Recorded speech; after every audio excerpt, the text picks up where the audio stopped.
In a world where Carolina Panthers fans have an insatiable thirst for Panthers news and opinions, only one podcast roars ferociously. It's the C3 Panthers podcast.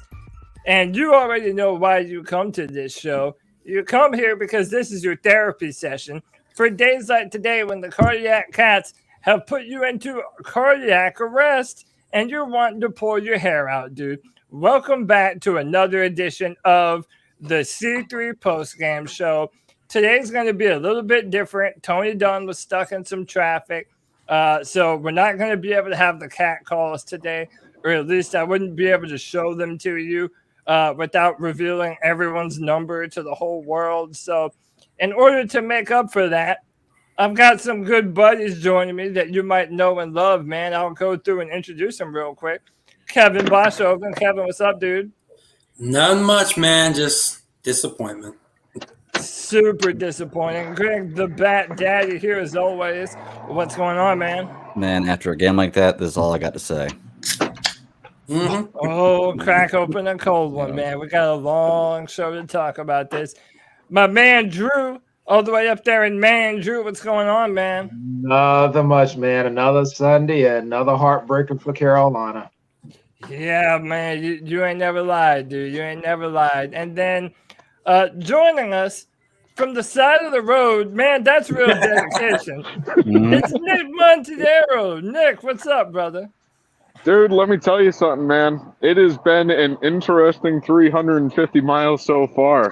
I had the game on the phone. Shout out to Panthers Access on Instagram for posting the link, because otherwise I wouldn't have been able to watch the show or watch the game. But, man, let me tell you something. Cardiac Cats lived up to their name, man. It was one hell of a game.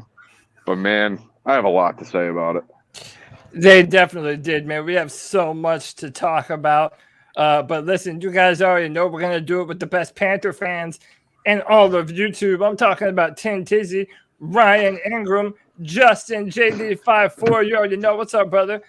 Blake Bettis, Edward Moore, Brad Holt, ATX19, Karen Choi, Sarah Taylor. Ain't nothing to it but to do it, y'all. Let's roll. The Carolina Panthers lose a heartbreaker in overtime. What was the final score? 28-35? 28-34. The Panthers looked offensively inept through 3 quarters of football. Once again, there is another third quarter with no offensive touchdowns by this Carolina Panther football team, save from a special teams block driven in for a touchdown, which may have saved Chase Blackburn's job. That's yet to be seen. But, man, this is just such a disappointing day. Everything from our offensive line to Robbie Anderson dropping a million different passes, DJ Moore fumbling the football, giving them the ball back. There's so much blame to go around. Greg, we'll go to you first, man. What's with this football team, man?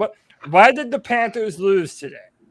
The Panthers lost today because they were incapable of being consistent. You know, every time that they would start to mount something that looked like anything, which generally wasn't much at all at the beginning of the game, that they would just continue to falter. I still stand behind Sam. I still think he's a good quarterback. He had a very, very bad first 3.5 quarters of the game, to be truly honest with you. He played pretty terrible, but he also had some pretty terrible offensive line. He had a pretty good amount of drops from the wide receivers that I feel like could have changed the game up quite a bit. You know, you complete about 6 or 7 of those passes, and you're looking at maybe 100 more yards, possibly another touchdown. You're not looking so bad, but I'm not taking all the blame away from Sam at all. Defense played really, really well, like they have been throughout the rest of the game. Just kind of fell off at the end, which I understand because they're probably pretty tired. You know, a lot of 3-and-outs, and this offense is not impressive. You know, I think they can get it done based on what the defense can do. But Joe Brady, I'm sorry, everybody thinks that he can be a head coach. You're out of your fucking mind. Yeah. Like, what has this guy done? The play calling is so vanilla and so terrible, and that they need to fix the offensive line before they can get anything else done, and they're not doing that. So Preach, brother, preach. They're definitely not doing it. Grim Reaper with the $5 saying feeling lost at this point. keep pounding C3. And listen, man, I've got 3 people joining me from the Friday free-for-all, okay? Your boy was the only one with enough balls to just call it like I sees it, man. I picked the Vikings to win this because I didn't think this offensive line deserved me to pick them. I had no reason to believe that this offensive line was going to be able to stand up to the Vikings defensive front. And I was right. I was absolutely right, man. And this is going to be a tough week going forward because now I feel like people are finally starting to really kind of have the blinds pulled open on them. And now we're kind of seeing what the real potential of the Carolina Panthers is right now. This is a very bad offense. This is a very bad offense. And even when there is pass protection, it doesn't last very long. And if it does last, Sam Darnold is being inaccurate, or Robbie Anderson is dropping passes, or Chuba Hubbard is dropping passes. Dude, it's a comedy of errors up and down from start to finish. And I there's so much blame to go around. It's like it's so many different things that we have to start being very realistic about what we think this Panthers team is going to be able to do from here on out. I mean, that was just terrible. Kevin, could Joe Brady have done anything to fix this offensive performance, or what's the deal here? Honestly, I say no, because their defensive back smothered our receivers. Like, I didn't see anyone open at all. I mean, I don't know if it's route running, maybe play calling could get them off, but, like, I didn't see anyone open. Patrick Peterson was locked down today. Like, once he left the game, that's when we had a chance. Absolutely. Yeah, Robbie Anderson didn't help anything, man. Oh, no, Robbie Anderson, he was 1 for 6 in the first half or something like that. Yeah. It was insane. I will be the first person to say that man did not deserve the paycheck that he got. We should have given that money to DJ Moore. Started, because you weren't going to get last year's production. Yep. And, I mean, that's as high as his value is going to be. You can't get shit for him now. Yeah. Yeah, and by the way, real quick, Sarah Taylor with the $20 love bomb. Thanks you so much, Sarah. That's it's always we never ask for money, but it's always appreciated. But thank you very much. Here's to a 98 drive that led to overtime chances. And yeah, okay. So, is there are any of you proud of our valiant comeback at the end to try and bring it into overtime? Was there any moral victories to be had here, or did the Panthers just delay the inevitable and ultimately too little too late? Well, there is something to be said about it, because last year Teddy Bridgewater never would have made moves like that, and while Sam Darnold did not necessarily play the best today, Sam Darnold showed that he can come back. Okay. Well, while we didn't end up getting the job done and winning the game, the fact that he was able to make those runs the way that he did, that impressed me. And I've been saying, at least to myself, and I was saying all game, I want to see Sam Darnold play pissed off. I want to see him actually get pissed off and show that he actually cares. Like, he shows that he cares, but let's face it, when someone plays pissed off, they play entirely different than how they normally play. And I want to see Sam play pissed off at some point. And I think we might have actually seen it towards the end of the game. There's no Steve Smith on this team. That's true. No. Hey, Dante's kind of close. Yeah. Real quick, shout out to AU Link. He says, we got to get better. The O-line was terrible again. We have to get better. I mean, but how do we get better? Because, I mean, there's a bunch of different things. Listen, if you hate Sam Darnold, so Casey Phoenix has traded for Watson. Okay, Watson's still going to be behind this terrible offensive line. Is Robbie Anderson going to be able to catch passes for Deshaun? Watson's hasn't been suspended yet, so he's probably not even going to play. Exactly, man. And that's the point that I'm trying to make. What changes are the Carolina Panthers going to be able to make right now to actually be a better football team? Yeah. Quarterback design runs. I agree Yeah, 100%. haven't Why we would they been not doing running the that ball more much today with the earlier? quarterback? Yes. Yeah, why haven't we been running Sam Darnold much more, especially when the The read pocket options. I mean, is breaking down? Mhm. I don't understand, man. There's no help from the play calling. They're not able to really run the ball effectively. And then whenever we had to throw the football, not only were our receivers dropping passes left and right, but yeah, Greg, you made the point, man, or whoever made the point that our receivers were covered. yeah. Okay, Mhm. Yeah. the Vikings defensive backs, they were just shutting us down, man. They had better coverage. They played aggressive, and they were rewarded for it, man. I mean, I know we came back at the end, but anyone who has been watching the Panthers through week 6 could easily predict that this was going to happen. Oh yeah. Well, look, two things. First of all, subscriber shame. I know CK's not here to do it, but 104 people watching, 31 thumbs up. Y'all give us a thumbs up. Do something. Hit that Show us thumbs you like up, the show. Hit the y'all. thumbs up. It's real simple. Just click the button. Two, the only reason that you would be disappointed in the Panthers' last drive, that was a 98-yard drive to put us in overtime, the way they finished the game, was because we lost. If we'd have won, of course you'd have said, oh, I love the vigor. I love how well they did. I love the comeback, the fire, and the desire. But we lost, so it's hard to say that. You're denying the inevitable, but I would much rather have that than have him just give up. I mean, we complain with people complained before about Cam Newton going to the sideline, putting a towel over his head. Is that what you would rather have done? Was go do that rather than, I know we lost in overtime, but at least we lost in overtime. You know? Yeah, I mean, we did, but it's like going forward, what's going to be able to get better here? What are the Panthers going to be able to learn from this performance that would make them do something different against the Giants? And we're on the road next week. So now we're not even able to close out home games. Like, one, not only do the Panthers not have a home field advantage, we let every other fan of every other football team come out here and be the dominant fan base in our own fucking stadium.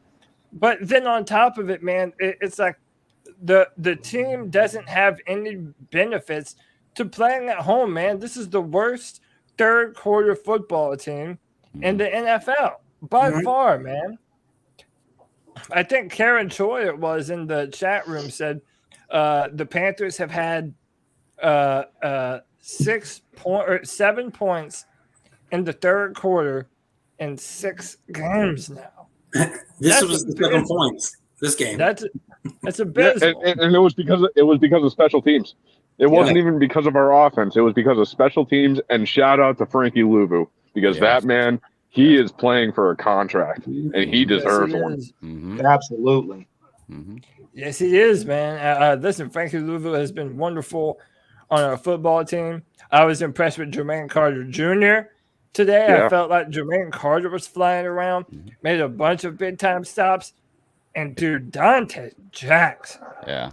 Dante Jackson. It's all over the chat room right now, too. Gilmore's playing next week, too. So Dante Jackson is the heart and soul of our football team. Yeah.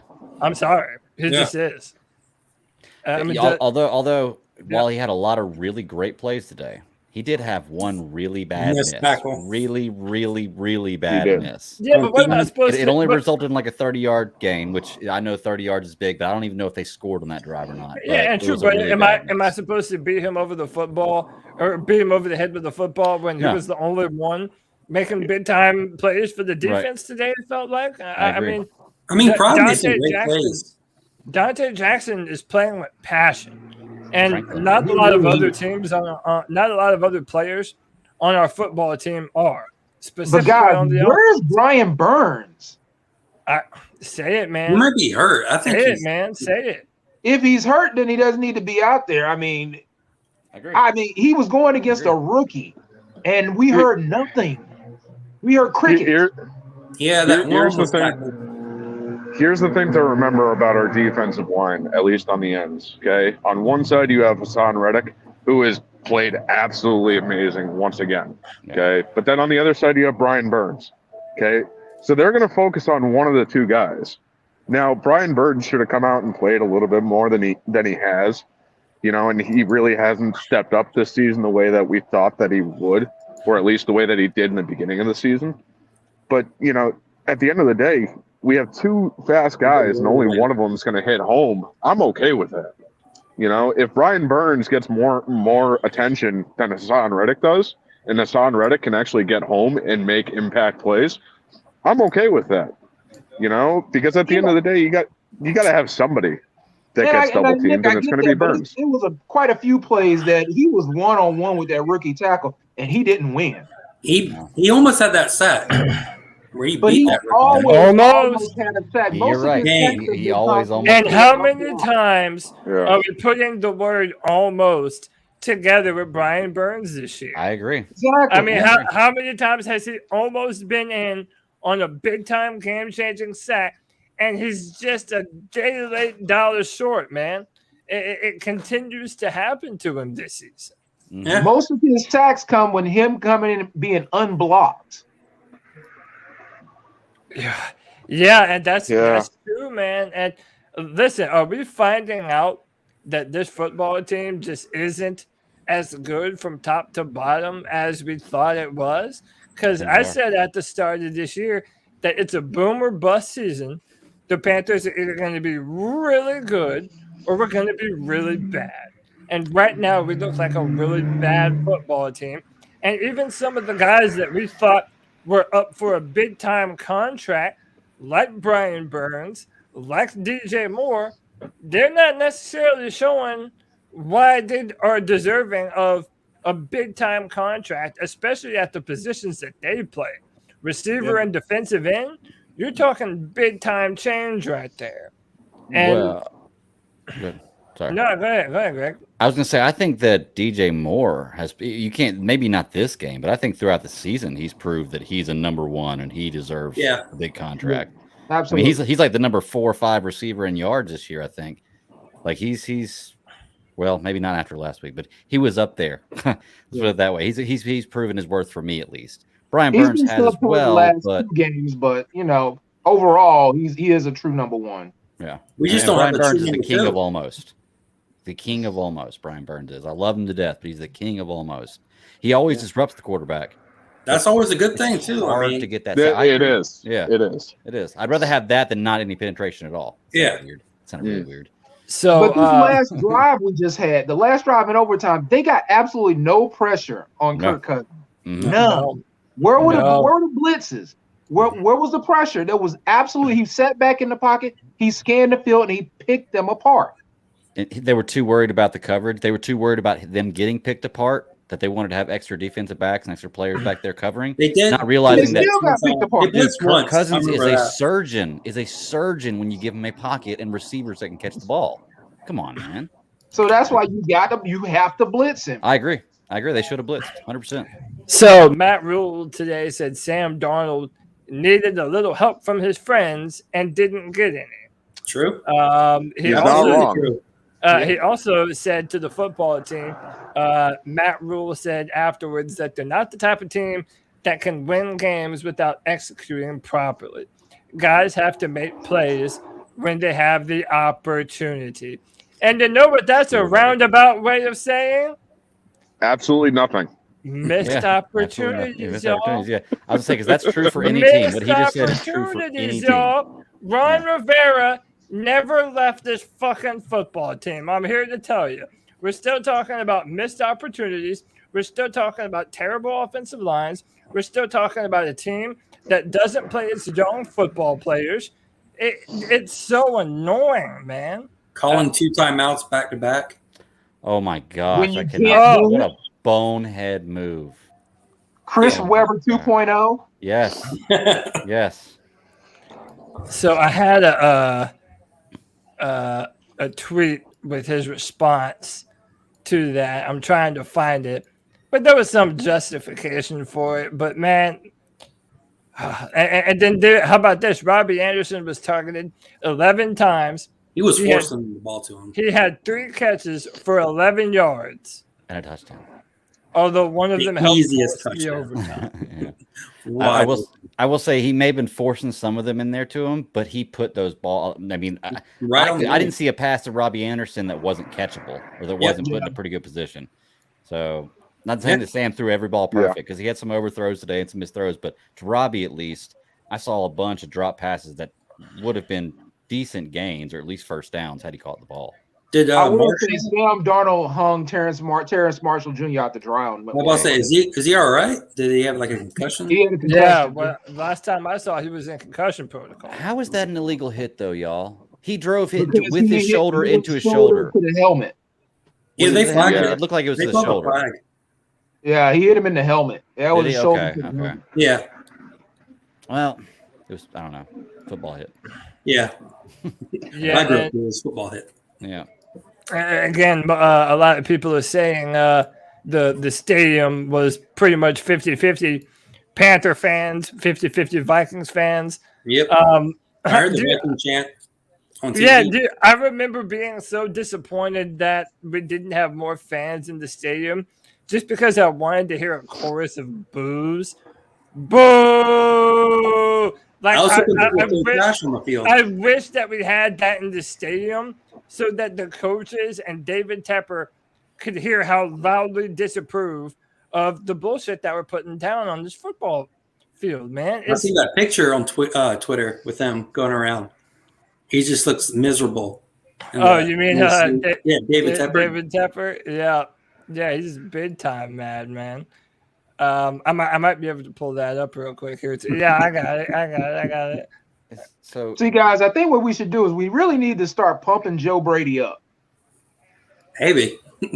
We really need to pump him up heavy. Because then some team out there is going to go, oh, great, this guy's awesome. Yeah, look at get him off our hands. David Tepper's having a real fun time right here, isn't he? Hey, chat. Maybe we can meme out of this. Hey, maybe we can pull a Matt Rule, start talking positive about him, so that way we trade him. Right. Exactly. That's the kid. A bunch of people already saying you think Matt Rule gives our defense shit this week? Oh man, I listen, but this week I think a lot of it. Our defense doesn't deserve a pass this week. I mean, again, I know our offense never helps them out in the second quarter, but I think you mentioned it earlier, Kevin. Like across the middle of the field, man, they were feasting on us across the middle of the football field today. And that's AJ Bouyer's territory, right? Yeah, I feel like third downs, the Panthers were not very good on third down. And then I didn't feel like Dalvin Cook ran rampant on us, but he had those select few isolated plays where Dalvin Cook would just gash us. Mm-hmm. And I'm like, man, this is the same football team from last year that can't stop the run, that can't stop passes across the middle. I mean, it's really looking pathetic here at this point, boys. Mm-hmm. Yeah. So what was the time of possession? It just gets harder after these next two games. It does. And we did give away 3 turnovers. I mean, it's not like the offense a lot. Yeah. So what was the time of possession split? Because I'm curious as to that. You know, I feel like the defense was on the field a lot more than our offense was. Yeah, because we got that special teams turnover, and our defense were right back on the field. Yep. They're pretty much shutting them out. And the last touchdown drive was just a quick run down the field. And on top of that, hold on, 5 minutes left of the fourth quarter. That's when we finally decide to hurry up. Yeah. Where the hell has that been? I've been saying it all along, man. You have been. Yeah. You have been. And it seems like when we actually do hurry up is when we actually make progress going down the field. So why don't we do that more often? Mm-hmm. Keep the defense on their heels. Mm-hmm. Play the hurry up. Use it to our advantage. Remember us saying the same thing when Cam Newton was here? Just let's hurry up. Let's hurry up. Let's do some different shit. And I'm sorry, saying that for a long time. He's got to hit the jugs machine. He does. He's not a pass catcher. That's for damn sure. Is that? That's for damn sure, man. And then we started Chuba Hubbard. Oh God, passes. Yeah, he's not pass catching. Time of possession was 37-38 for Minnesota, 26-34 for us. So they beat us by. This is an exception. Still pretty close. This is the second week in a row that Matt Rule has tried to catch a pass on the sideline and drop it. Yeah, maybe he shouldn't say shit to Robbie Anderson. And then number 2, Well, didn't he coach Robbie Anderson? So that's maybe why he's dropped. He did. Oh, you know what? There you go. That's what it is. It's coach hereditary to drop the drop passing gene down. Mm-hmm. Hey, shout out to Corey Broomery. He says Tep is going to make changes sooner than ever. The entire coaching staff is overrated. If we continue down this path, Fitz will be the lone survivor. And listen, frankly, if you want to have a discussion about that, we did that whole process backward. You should hire your general manager before you hire your head coach, and your general manager should have a large say-so in who your head coach is. But here we are again, like one of those other football teams, doing it backward, doing it the opposite way that you should do things. You think he's elbowing Pepper? Do I think what? He's elbowing Temper right there. He's like, see, I could have picked our guy. I don't know, man. I don't know. I'm telling you what, Matt Rule doesn't have a lot of love on Panthers Twitter right now. People in our very own chat room are saying, fire the man. I mean, the USC job is open. Hey, the LSU job is LSU. Yeah, the LSU job is open, man. Unfortunately, guys, the one voice that actually counts is still a big Matt Rule fan, and that's David Tepper. Yeah. Hey, the Las Vegas job is open too. Send them there, man. Yeah. No, that's why I want Joe Brady to Too soon. Sorry. Too soon. I want to see both of them go there. Send Joe Brady to Vegas and send him to USC. Hell, Brady could go to LSU actually. Yeah, that's what we like. Bergeron is out after this season. Yeah, you kidding me? Brady, they wouldn't take him back over there. They wouldn't take him back over there. He was just the third down passing coordinator or something like that back when he was there. And then he left to go to the NFL, and now he's going to come back after 2 years. If I was LSU, I'd be like, yeah, no, you haven't proven yourself. I mean, maybe they're looking at it though, like LSU offense fell off a cliff as soon as he left. So I don't know. Maybe they would want him back, but even still, who are the Panthers gonna hire as an offensive coordinator to do this better? If we're gonna hire some offensive guru, that's going to be someone that's going to be in line for a head coaching job. Exactly. Eric Bieniemy's not going to come here to be an offensive coordinator. That's not happening. Kellen Moore isn't going to do a lateral move and come to the Panthers. That's not even a lateral move. Offensive coordinator. No, that's not even a lateral move. Yeah. I hate to say this, guys, but if Joe Brady happened to actually leave, the only thing Matt Rule is going to do is elevate the quarterback's coach. Yeah. You're probably right. Look, Joshua says Adam Gase is available. Okay. No. Adam Gase. No. Wow. Brian Gamble from Buffalo or Gable from Buffalo. Unfortunately, he's so much like Ron Rivera. It's sickening. That's exactly what he would do. Brady would leave, and he would elevate the quarterback's coach to the offensive coordinator position. We can get Clemson's offensive coordinator. We could just not do that too. Tony Elliott. Hey man, hit Cody while he's down. Dude, it's so miserable, man. That both of my teams have this fucking abysmal offense. I've been dealing with that for the last 5 years. That is true. Been dealing for the better part of 25 years. Yeah. But I mean, listen, is this defense? What do you guys think about this defense now? Is it going to be enough, or do we expect this just to continue to get worse and worse? And let me throw this into the question, and I'll leave this up there for whoever wants it. What does Stephon Gilmore do to change our offense this week when we play the Giants? Maybe he gets a pick six and get a touchdown. That's about it. More than our offense, right? It does nothing for our really. It does nothing for our offense, but defense, they'll stick him out there on the island and say, "Go do what you do." Yeah. I mean, but I think they're going to have a hard time pulling Keith Taylor off the field.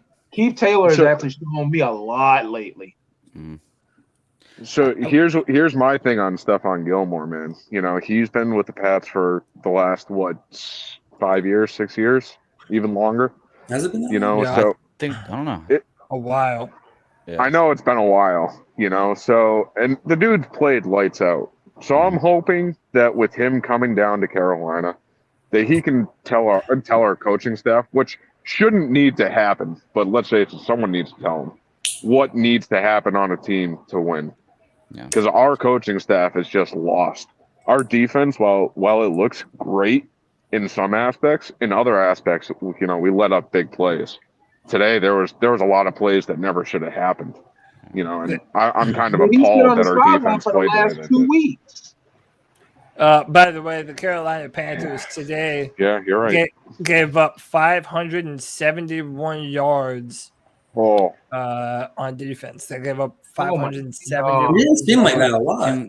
Right. That's the point, because our defense most of this game felt like they did enough to keep us in it. Mm-hmm. Like, our defense always feels that they're the ones playing the better football.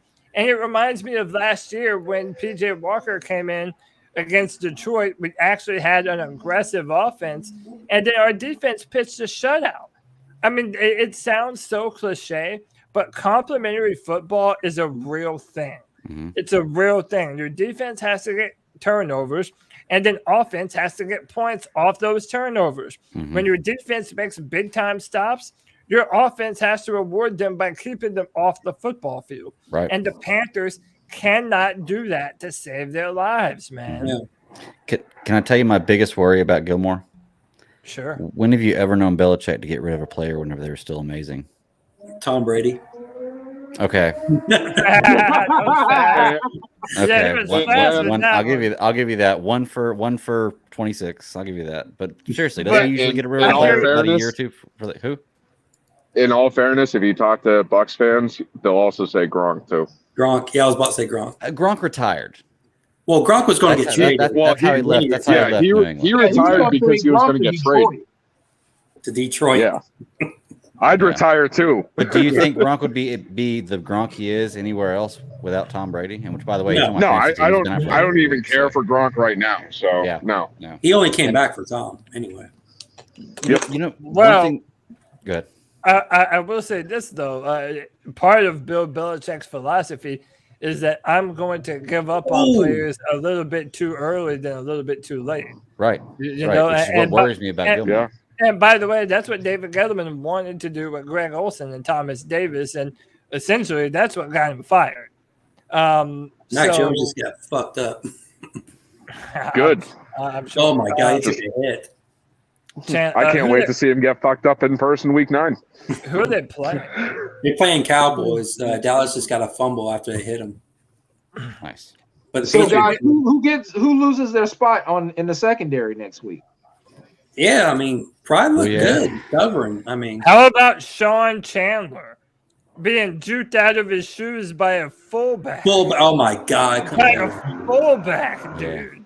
That was bad, man. That was so bad. But Sean Chandler's not always out there. So I'm just saying, Gilmore's going to be a starter. So I mean, who's losing their spot? Well, and then that's Dante. You're going to take Dante out? Yeah, I don't think that's another thing. Are you taking AJ Boy out? CJ Henderson wasn't even on the field for us today. Well, he was hurt. He had been in the green jersey all week for like a shoulder injury. Well, you're going to take when CJ comes back. Well, the only thing I think that we could hope for from a defensive perspective is that we have 2 man corners that look like they're going to come back next week, and that's going to be CJ Henderson and Stephon Gilmore. Maybe that allows us to pin our ears back a little bit more and send some extra blitzes. I don't know. But we were playing. Somebody's got to come off the field. We were playing quite a bit of zone today too. That's one thing that we haven't really touched on. Our defense is built off of man, and we were playing quite a bit of zone today. Not all of it was zone. Apart. Picking that. They were. Apart. They were. We should not have been playing zone today. Mm-hmm. And they have the type of receivers to pick it apart with Thielen and Jefferson. And, again, I feel like at the end of every post-game show, there's like 50 more bits of credit that we never give to Dante Jackson that he's deserving of. But we're just talking about how terrible this offense is so much of the time. Dude, Dante Jackson had some big-time tackles. He punched the ball out. Dude, the peanut punch is alive and well in Carolina through Dante Jackson. The guy is playing aggressive, man. He's balling out, flying around on the football field. He's the heart and soul of our defense. I know I said it before, but Dante Jackson is the heart and soul of our defense, and he's the reason, I think, why we play so aggressive and so hard. When another player makes a play, Dante Jackson is always the first one flexing in his face, all pumped up and excited about it. Dude, am I the only one who thinks Jeremy Chin's having a down year? I've heard him in some pretty down year, but you got to remember, Jeremy Chin caused the fumble against Justin Jefferson. Yeah, though. I mean, he's not been awful, but he is like, I haven't heard his name a lot. But he also the other thing too a lot last year too. You have to remember that. Yeah. Here's the other thing too. Whenever you have 2 touchdowns in one game last year, exactly, it's pretty easy to have a down year compared to your rookie year. And he's a safety. Exactly. You know, so it's to be expected that he's not necessarily showing up in the highlight reel as much as he was last year. Because last year nobody knew what the game plan for him. Now that he's kind of playing mostly one position, it's a lot easier to game plan for him, but it's still not the easiest, you know? So on top of that, our front seven has, I mean, other than really today, they weren't necessarily the best today. Our front seven has been what mostly everybody's been talking about when it comes to our defense. But about Dante Jackson, here's one thing that worries me. The last 3 years, you know, we haven't necessarily been crazy high on Dante Jackson. And now all of a sudden he's on a contract here and he's playing lights out. Is that because of our front seven, or is that because it's a contract year? Well, I mean, I don't know. All you can do is judge what he's out there doing. Like, I don't know if it's just because it's a contract year. I mean, this is also the same thing that happened to Josh Norman. Josh Norman was pretty much subpar most of his career. He made some good plays the year before. No man got that speed. In 2014, but 2015 was really his claim to fame. Yeah. And then after that, I mean, well, you all know what happened after that. But Dante Jackson, go to Washington. No. I tell you what, I'd rather have Dante Jackson on the team next year than Robbie Anderson. I mean, I said trade Robbie Anderson at the beginning of the year. Yeah, but Robbie Anderson's a rule guy, so he's not going anywhere. No, but they should have. No, and we just signed him too, so it would be stupid for us to trade him right now. Yeah, because then we'd have to pay for the guaranteed money. Yeah. Panthers Aren't Kings asked me how do I think the O-line played Michael Jordan. I think Michael Jordan looked pretty terrible. Which he at least wear number 23. By the way, it must suck if your name is Michael Jordan. That has to suck, doesn't it? Because then everything that you do, you're compared to one of the greatest all-time people ever, dude. That's. I'll say LeBron James Jr. It's like your name being Michael Bolton, right? LeBron James Jr. is kind of awful too. Dude, Michael Jordan. Yeah, true. But at least you can say that's his dad. Exactly. He can go, I'm Bronny. Yeah. But back of that jersey says James Jr. Listen, I didn't expect Michael Jordan to be a good football player. Okay, this is someone that they just brought in because they panicked and they've been hemorrhaging at the offensive line position. So they've been doing everything to try and rectify this situation. But they give him a jersey, and they wouldn't even give Dante Brown a jersey. How is that possible? Isn't Deontay Brown injured?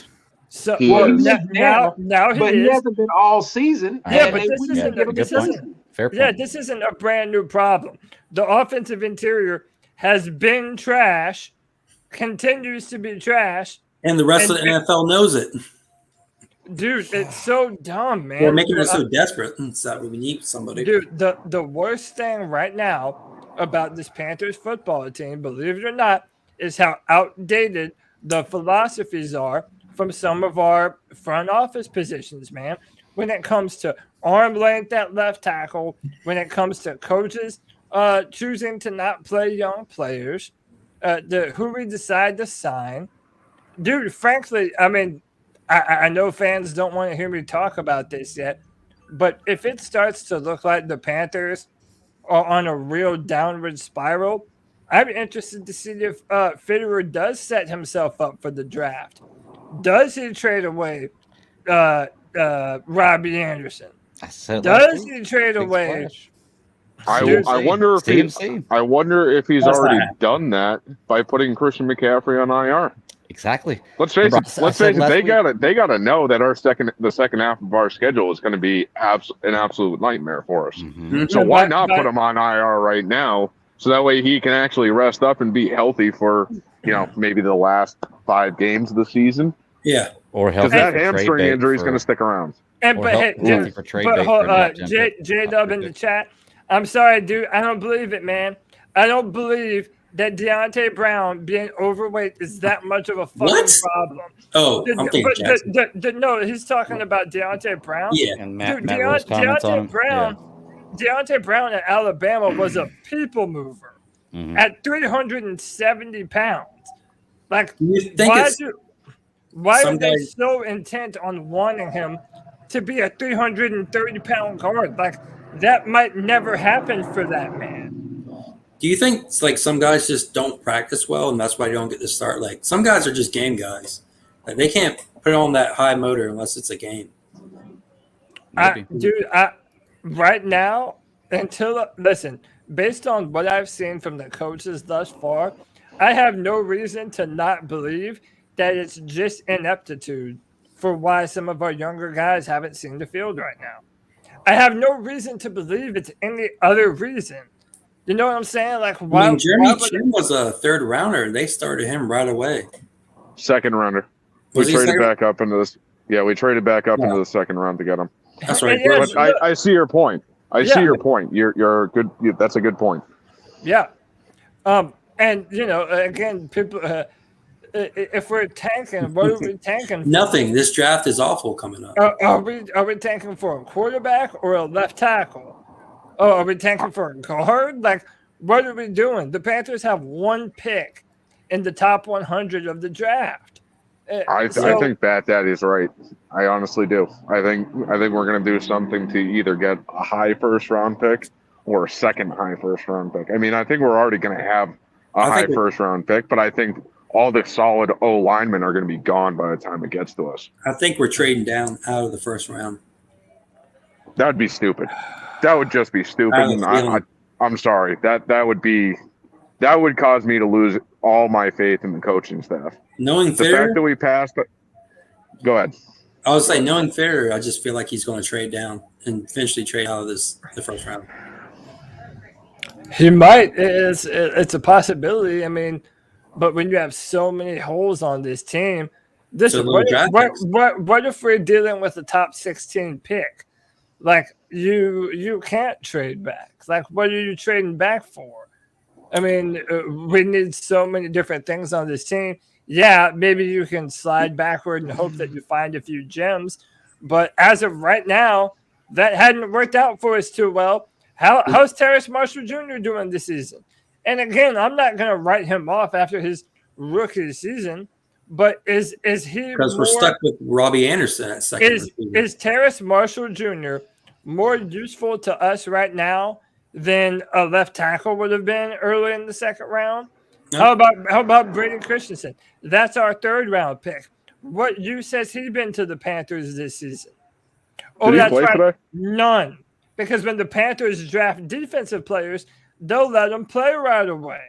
But when they draft offensive players, they have to sit for a while the guys in front of them eat dick for 4 quarters. I will be honest, though. This game in particular, our offensive line wasn't the reason we lost this game. I feel like I think they did the best job they had done all year in this game. Yeah, they only allowed 2 sacks? I mean, they did pretty good. I mean, compared to the last 2 games, they did amazing. Compared to the last 2 games, they did better, but I'm sorry. They can't handle stunts for shit. No, I'm not saying they're great. I'm just saying they're not the reason we lost this game today. I believe, and if you watch in the beginning of the game, you could tell Sam Darnold was nervous to see what was going to happen. Oh, yeah. So play. He threw an interception. He threw an interception because he was worried about where the pressure was coming from. If you're a quarterback and you know, okay, when I hike the ball, I'm going to have a few seconds that I can look around and scan the field and see what I can find open. He knew he had to get rid of the ball quick. He should have ran that ball. So I have an interesting idea as to how Matt Rule thinks that he should build a team. Okay, and I say Matt Rule because let's face it, the last two drafts have mostly been Matt Rule. Scott Fitterer might have been in on this past draft, but I think it was mostly Matt Rule. I think that Matt Rule's philosophy is keep the defense young and fast and bring in veterans or somebody who has experience on the offense. Because let's face it, he's never played in the NFL before. And now he's in the same division as the Bucs. And what are the Bucs doing? They are building a veteran offense. And while it has not been great this year, last year, arguably it was awesome. Yeah, but the Bucs put a rookie on their offensive line, and he played really well. So this thing, but he was surrounded by veterans. This is true, but hey, you put Deontay Brown in there at guard. You put him in between Pettis or whatever his name is, and Moton. Yeah, you got two veterans right there. It's not like Deontay Brown hasn't played in big time football games. Not the NFL, but I'm sorry, you playing at Alabama. 9 times out of 10, you're playing against other guys that you're gonna see on Sunday. Right. And if you go back and look at his game film, he was one of the few players in the SEC who gave Derek Brown trouble. Yes, he really did. He gave almost everyone he played trouble. But Derek Brown manhandled everybody in the SEC except Deontay Brown. Yeah. But again, man, it's like I can't answer for these things anymore. I can't answer for the coaches. You know, and inevitably, guys, we're still going to do this thing where if the Panthers, like, look, okay, Bat Daddy, I know you said, you know, this game isn't on Sam, but I'll tell you what, man, as time goes on, I don't see any of the traits that I would want to see from a franchise quarterback. I think he's put up some good performances, but I think he also misses pretty wildly at times. I think whenever he's flustered, that's when he makes these terrible throws. On the first play of the game, Sam Darnold threw the dumbest pass that I've ever seen, man. Even ground level rookie quarterbacks know most of the time not to throw that pass to the sideline if he's that covered. They're going to jump the route. He's lucky that it wasn't a pick six. I got a stat for you, Cody. Since the Jets, his passer rating has gone down. Oh, yeah. Each game has gotten worse with his passer rating. He was 102. Oh, shit, my phone. Good. He was 102. Oh, damn it, my phone just shut off. I think what you're saying, though, every performance has been less than. Yeah, he's getting worse and worse. And Sam Darnold continues to kind of meander a little bit. It's like we're not seeing the kind of player that we want Sam Darnold to be. My problem is that even if we give Sam a benefit of the doubt here, which frankly I don't think he's deserving of, if I'm just being honest, but say we did, just because we picked up his fifth-year option. If we can go through overturn every rock, do whatever we have to do to fix this offensive line, and then what happens next year if Sam still doesn't prove himself to be that guy? It's like I don't know how much better we expect this to get, but the fact that our O-line is so terrible, I'm just worried that Joe Brady and Sam Darnold are going to get the benefit of the doubt when they don't deserve the benefit of the doubt. They will, and you're exactly right, Cody. They will get the benefit of the doubt, but these Panther fans are just gonna have to get over this whole Deshaun Watson thing. I mean, every week we get the same thing in the chat that we need to trade for Deshaun Watson. Deshaun Watson is not coming to Carolina, people. It's not happening. His career might be over, if I'm being honest. Even if Deshaun, I'm sorry. Yeah. Even if they were, whoever trades for Deshaun Watson, As soon as the trade goes through, guess what? Roger Goodell's going to put him on the exempt list. The only reason he's not on the exempt list right now is because Houston has already said we're not going to play him. So there's no need to do it. But any team that trades for him, the first thing he's going to do is put him on the exempt list. And then you gave away all your assets for what? A guy that may never play for your franchise if he's found guilty. Yep. So get over it. Sam Darnold is our quarterback, at least for the next 2 seasons. Hey, Cody. Yeah. His passer rating for the Jets is 102. New Orleans was 99.1. Houston was 95.7. Dallas was 85.5. Philly was 44.5. And today was 55.6. Yeah, but I'm not gonna necessarily fault him for today. Today, no, I'm gonna put a lot of the blame on the receivers, and more specifically, I'm gonna say it right now. Fuck Robbie Anderson. Yeah. Okay, I'm sorry. Your second quarter performance was absolutely terrible. And if I was Matt Rule, I would not have put him in the game in the second half. I know he caught that last touchdown, but I would not have put him in the game in that second half. Any receiver could have caught that touchdown. Hey, let me ask you this. I've noticed there's been a lot of just really boneheaded play calls, specifically on third down. Like a lot of screen passes and shit on big-time third downs. Yeah, I've noticed that. And it has me wondering, is Joe Brady trying to overcompensate for a real lack of, one, pass protection, but maybe even Sam Darnold at this point? Maybe he doesn't trust Sam, especially with the kind of coverage that Minnesota had. Maybe Joe Brady just didn't trust Sam to not throw interceptions. It's starting to look like not Teddy Bridgewater's fault. Oh, I don't know if I go that far. I think he did a lot. I'm not going to go that far. Yeah. I really think he did pass protection because Sam, he's going to throw the ball. He's going to throw the ball in the coverage because he's got guys coming in his face. Mm-hmm. Yeah. I mean, Sam did roll out a couple of times, and he actually threw the ball away. So, I mean, he lived for another play, which is good. I'd rather have him do that than to throw it into double coverage. But, I mean, of course, they're going to throw those dump screens because guys weren't getting loose when he did step back in the pocket.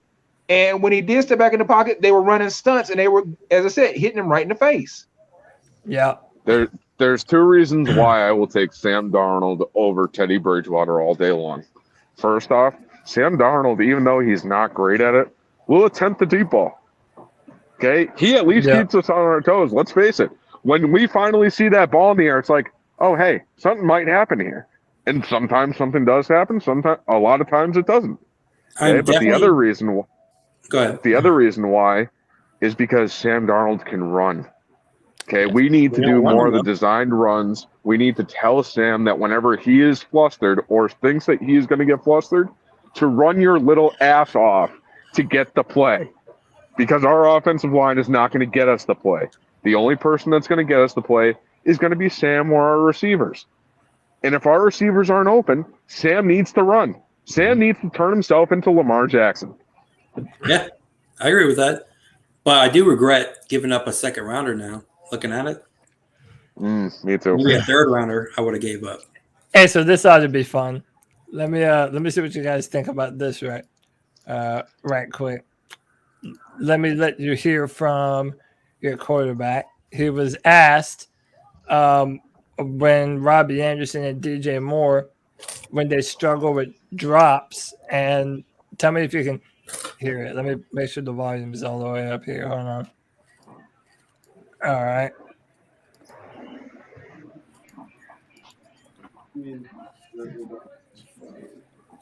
Can't really hear it. Can't really hear it. He basically said they're both pros. They know what they have to do. Yeah, I agree with that. That's a fair answer. That's not wrong. It's not throwing you under the bus. Yeah, I agree. You know that's the same. That's the same as Matt Rule, not saying anything, but in all reality, that's a fair answer for what it is. Mm-hmm. But, okay, hold on. Let me be fair.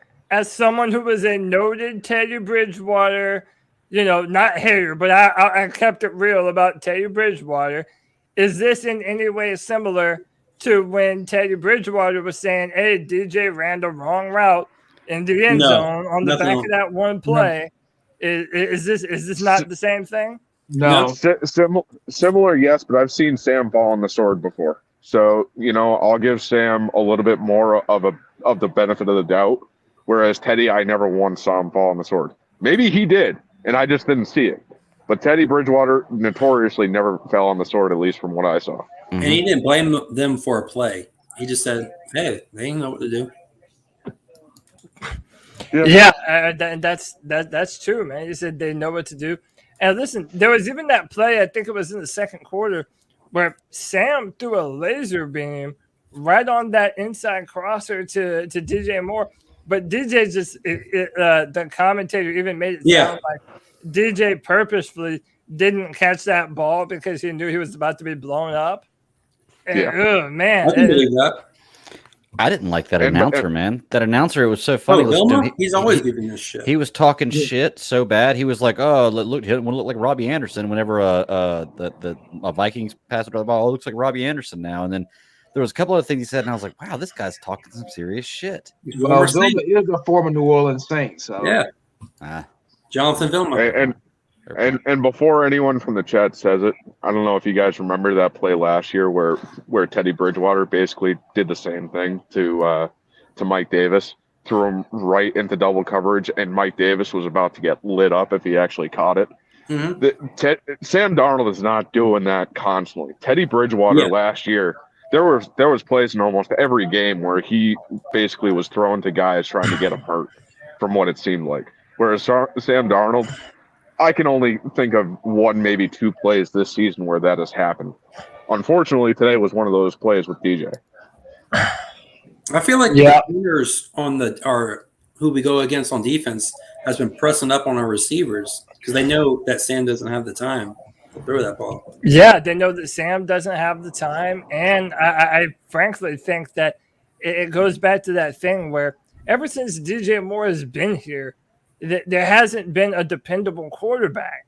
So it's like he doesn't have that connection with any of the guys that he's throwing the ball to, man. Look at Josh Allen and Stephon Diggs or Aaron Rodgers and Devontae Adams. Like, you know what reminds me of, Cody?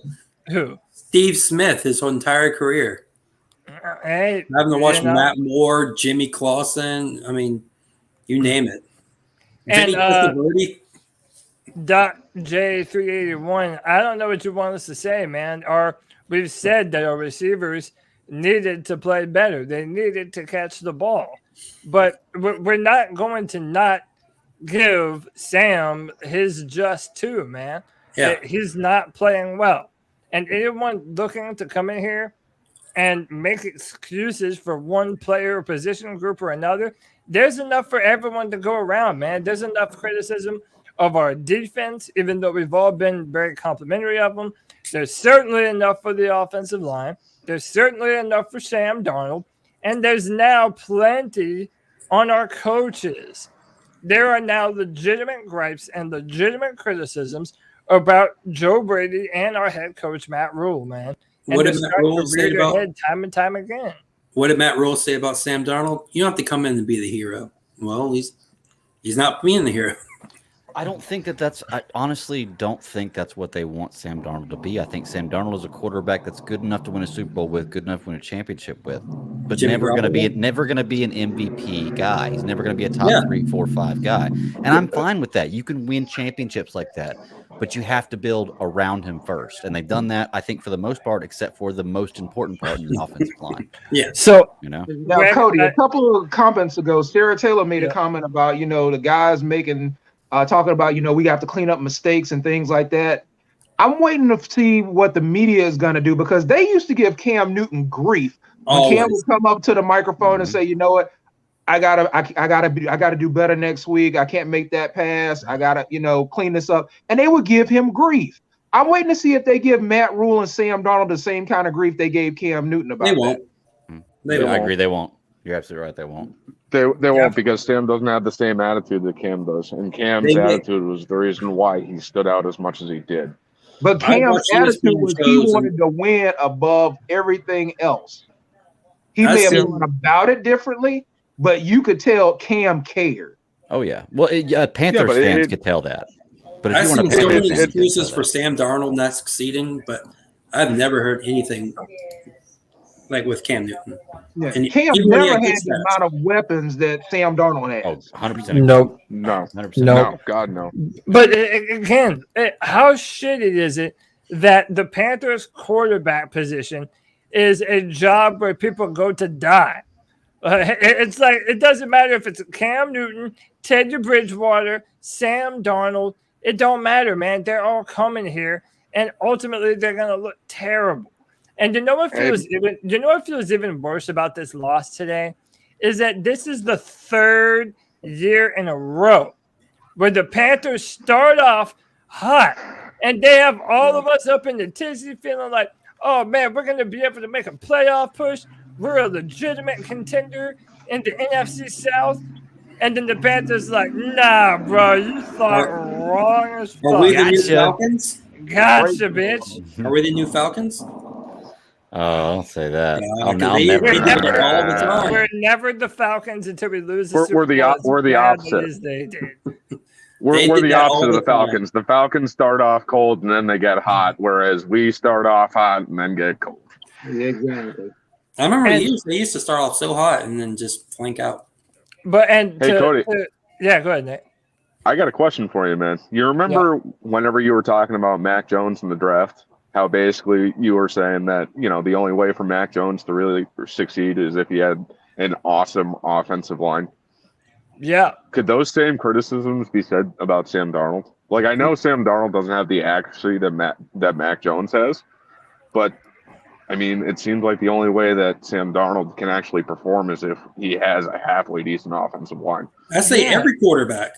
Yeah, I agree. Well, no, it has to be halfway decent. Look, there is a select few quarterbacks in the NFL that are good enough to actually compensate for really bad offensive lines. Again, I'm not saying Kyler Murray. Yep. I think because of his mobility, Lamar Jackson is able to do it. Patrick Mahomes in that Super Bowl, for as bad as that offensive line was, his receivers had a ton of drops. He hit people too. Man. And look, man, I know people don't want to talk about Deshaun Watson. I'm not saying that he's coming here, but that man threw for almost 5,000 yards behind one of the worst offensive lines in football. So then, you have a tier underneath that, and people think that if I put someone in that tier, that means I'm saying that they suck. No, I'm not saying that at all. I think Matt Ryan is a good quarterback, but he ain't doing shit behind a terrible offensive line. Neither is Kirk Cousins, neither is Garoppolo, neither is Bridgewater, neither is, in my opinion, Matthew Stafford. And a lot of those guys are considered to be, decent to average to maybe even above average quarterbacks. Matthew Stafford's the MVP this year. And Sam Darnold might be that kind of player. But where I'll disagree with you, Greg, is I don't think that's a recipe for a perennial contender. Yeah, Sam might be able to win us one Super Bowl if we put him in the perfect situation. But yeah, even then you're asking for a one-off football team. Unless you have a franchise quarterback, your team isn't ever going to be a perennial contender year after year, like we know Aaron Rodgers is with the Packers, like we know Lamar Jackson and Kyler Murray and Patrick Mahomes and all these players, man. It's like challenge you. Has to show some of those traits at some point. I wouldn't call Kyler Murray a perennial contender yet. He hasn't done anything yet. Right. I challenge you to look up Tom Brady's first 3 championships. They were average. And the statistics that he had the first 3 championship years that he won. Yeah, but what did I challenge you to look it up because Tom Brady was not a world beater quarterback in his first 3 titles. What are the chances that Sam Darnold becomes Tom Brady, though? But they also I'm telling you, his stats were not that great. I'm telling you, that it's not a lot you're asking to put up for. But they allowed defense back then. Yeah, that's what we're building here is an amazing defense with an offense built around a quarterback that can get it done. Yeah. Yeah, and let's face it, Tom Brady's accuracy was a lot better than Sam's is. I grew up watching the Pats every week. You know, you got to remember, I didn't become a Carolina Panthers fan until the end of the 2018 season. You know, when me and Josh went down to see it was, who was our backup then? It was Taylor Heineke and Kyle Allen play against the Falcons in Week 16. You know, that was my very first time watching the Carolina Panthers.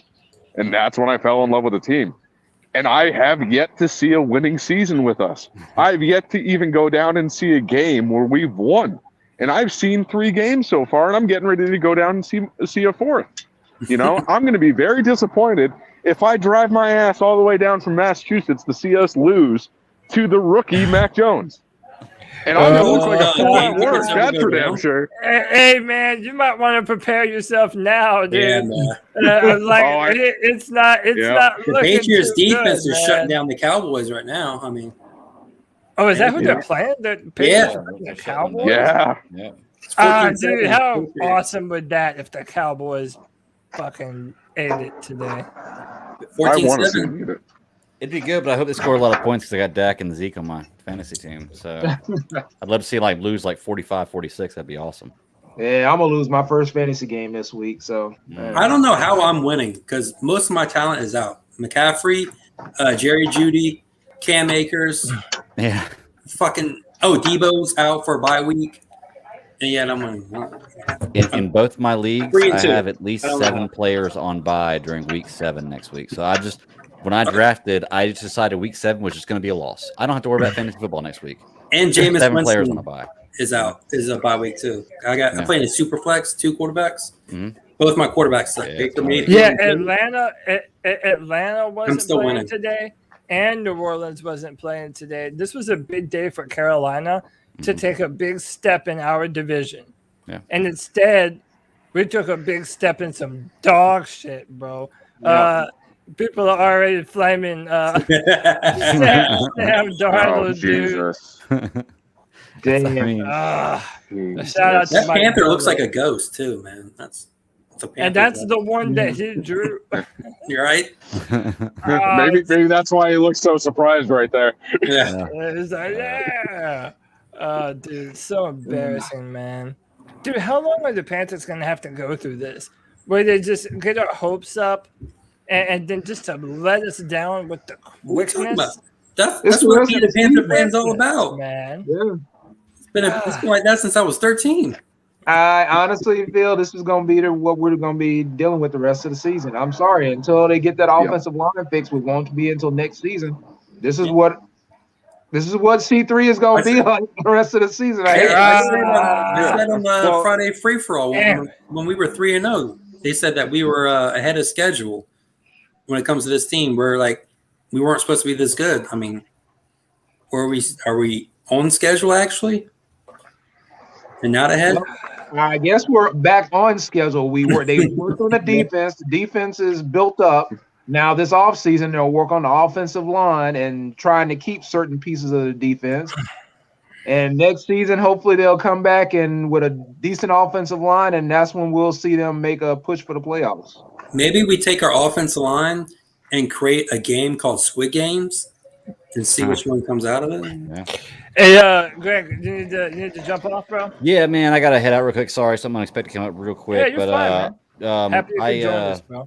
Appreciate y'all having me on once again. Always fun. Panthers, we're still kind of doing our thing, but, as you always tell Panthers, hold it up. Everybody just here. I'll put you on solo layout. There you go.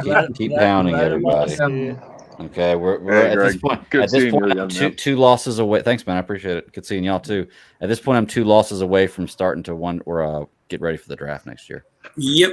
Hey, this was Week 6, and I don't know if you guys have been listening to what I say about Week 6, but I think the Panthers are right on the mark.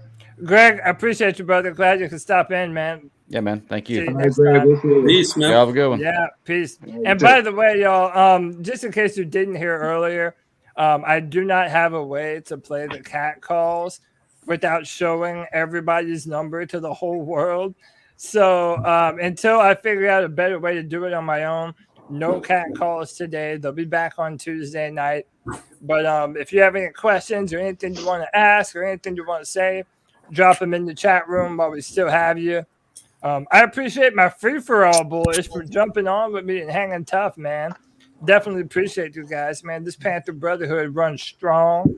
I love it. See through the family.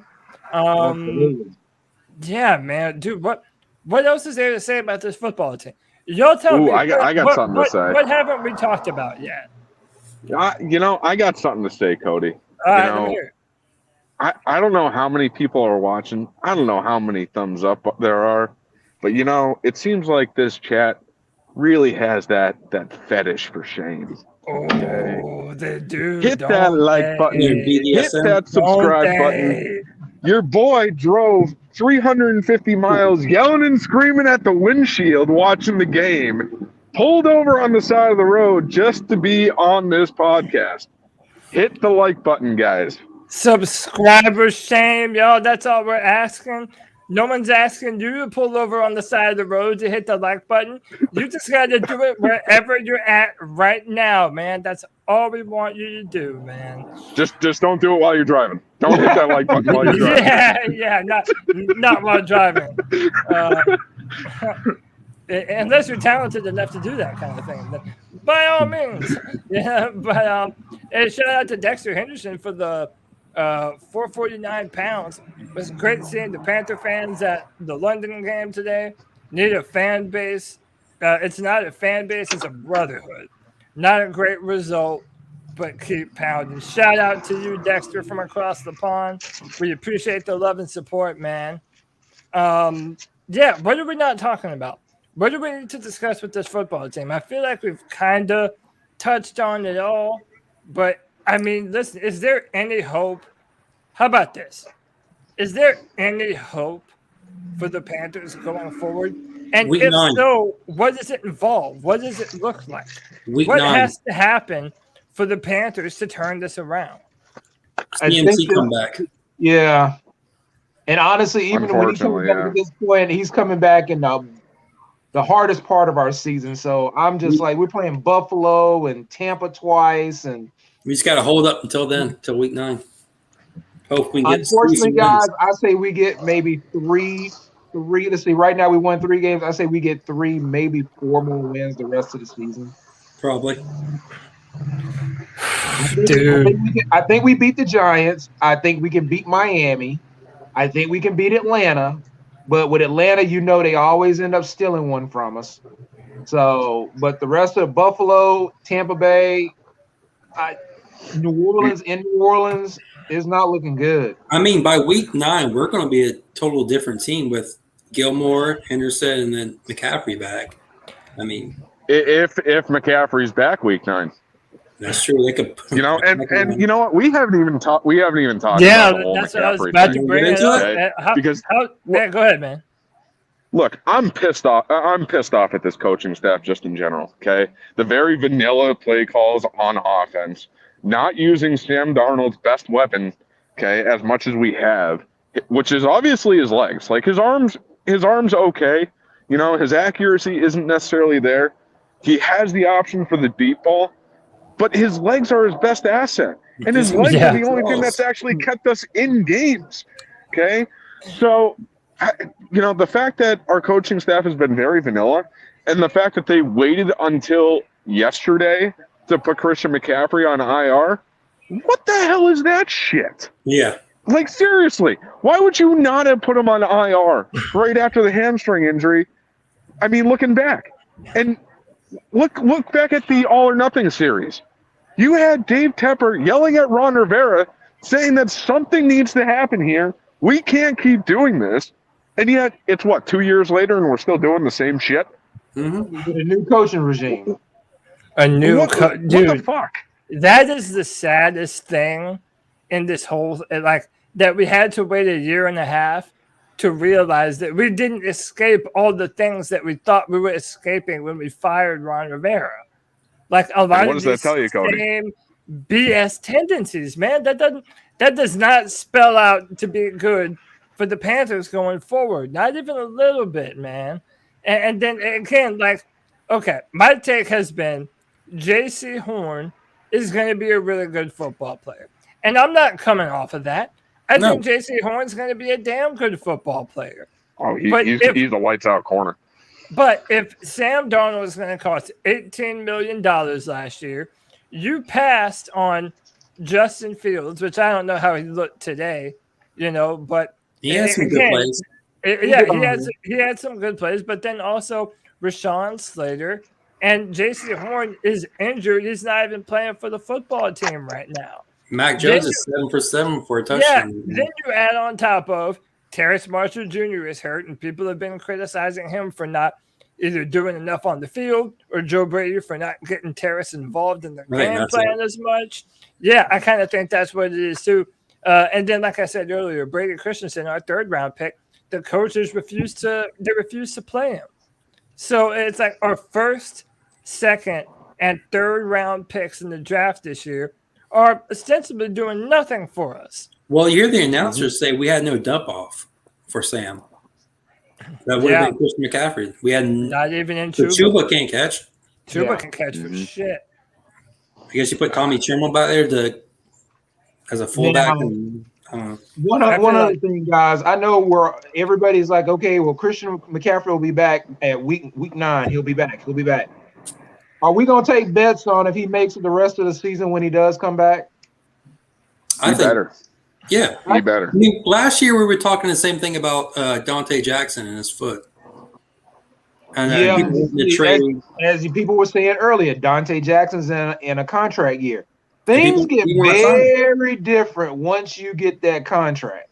Yeah. Things that you would normally play through when you're trying to get that contract, all of a sudden hurt a lot worse when you've already gotten paid. Yep. I know players aren't going to like it, but I think we need to stop giving long-term deals. We need to start doing 1-year deals. We should. Nobody's going to like us for it, but I mean, let's face it. You want to be competitive? Keep doing 1-year deals. Well, at least not until that's never going to happen. I see what you said, Nick, but that's never going to happen. Yeah. But I agree. I don't think it ever will. Say this, I already know people. I already know, so you don't have to say it. You don't pay running backs. That's why you put them at receiver. You never build. No Super Bowl team has built their franchise offensive side of the ball around a running back. It does not happen. As we were talking about on the Friday free for all, look at the past 10 Super Bowl winners. Not a single one. We're paying for running backs. A top 10 paid running back. Would you pay a receiver for 1,000-yard season and 100 catches? Dude, look, man. I would not have paid Robbie Anderson. No, I'm sorry. I'm talking about Christian McCaffrey. I wouldn't pay Christian McCaffrey. McCaffrey is not going to switch. You can say what you want. McCaffrey's not going to switch to being a full-time slot receiver. He's not going to do it. Full-time, but maybe half of his snaps are a receiver. He's a running back. Let's keep it on CMC for a minute. We didn't get a chance to talk about this. I think it happened after the free-for-all. It happened yesterday. Yeah, it was yesterday.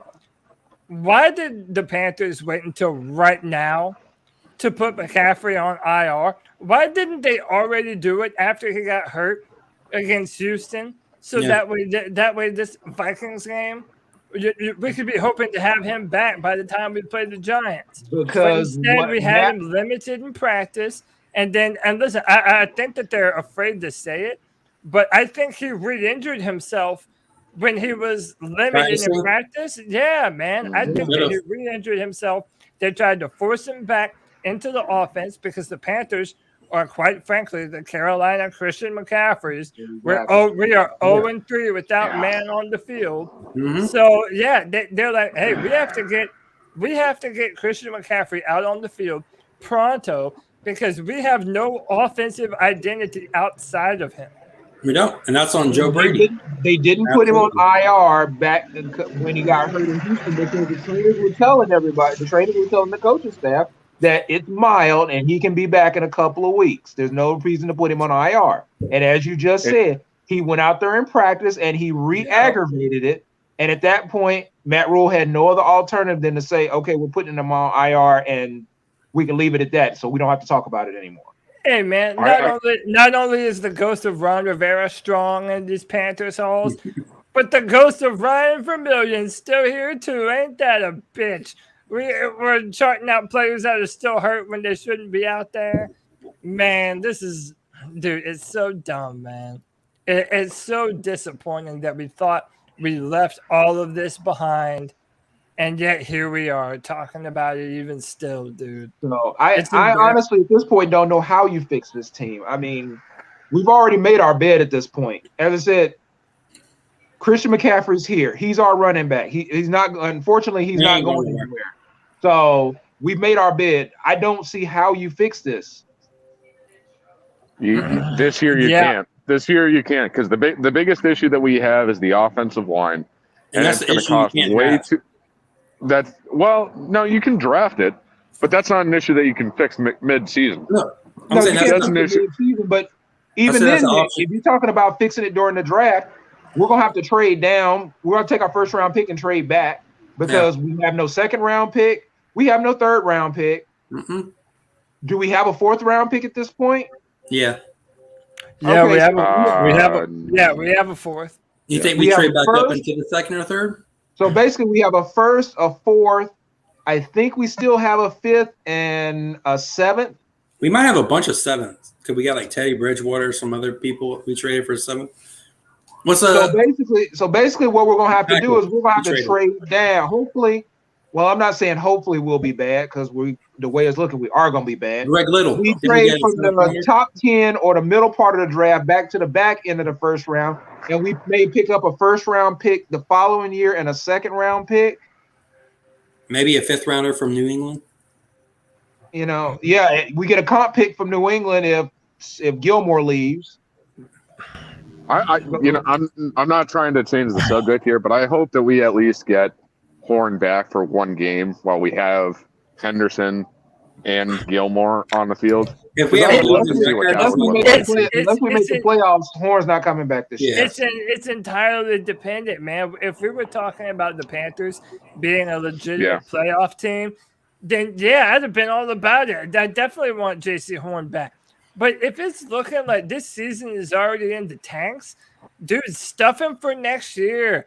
Like it's already we're already looking at that. Like why bring him back? You know what this team has the potential to be? Huh? At best, this team has the potential to be the 2015 Broncos. Shit quarterback play and all defense. Dude, but our offense is. I don't think we have the personnel to be all defense. Our offense is worse than that team, man. At least they were able. I don't know about that, dude. And we have our offense is worse than the 15 Broncos. I hate to say it. We have the worst offensive line in football. Who has a worse offensive line than the Carolina Panthers? They had a better offensive line, but I'm talking about offense in general. But to anyone in the chat room, anyone on Twitter, anyone in here. Someone name me a worse offensive line. The Houston Kansas City Chiefs right now. David Carr, Derek Carr was a rookie.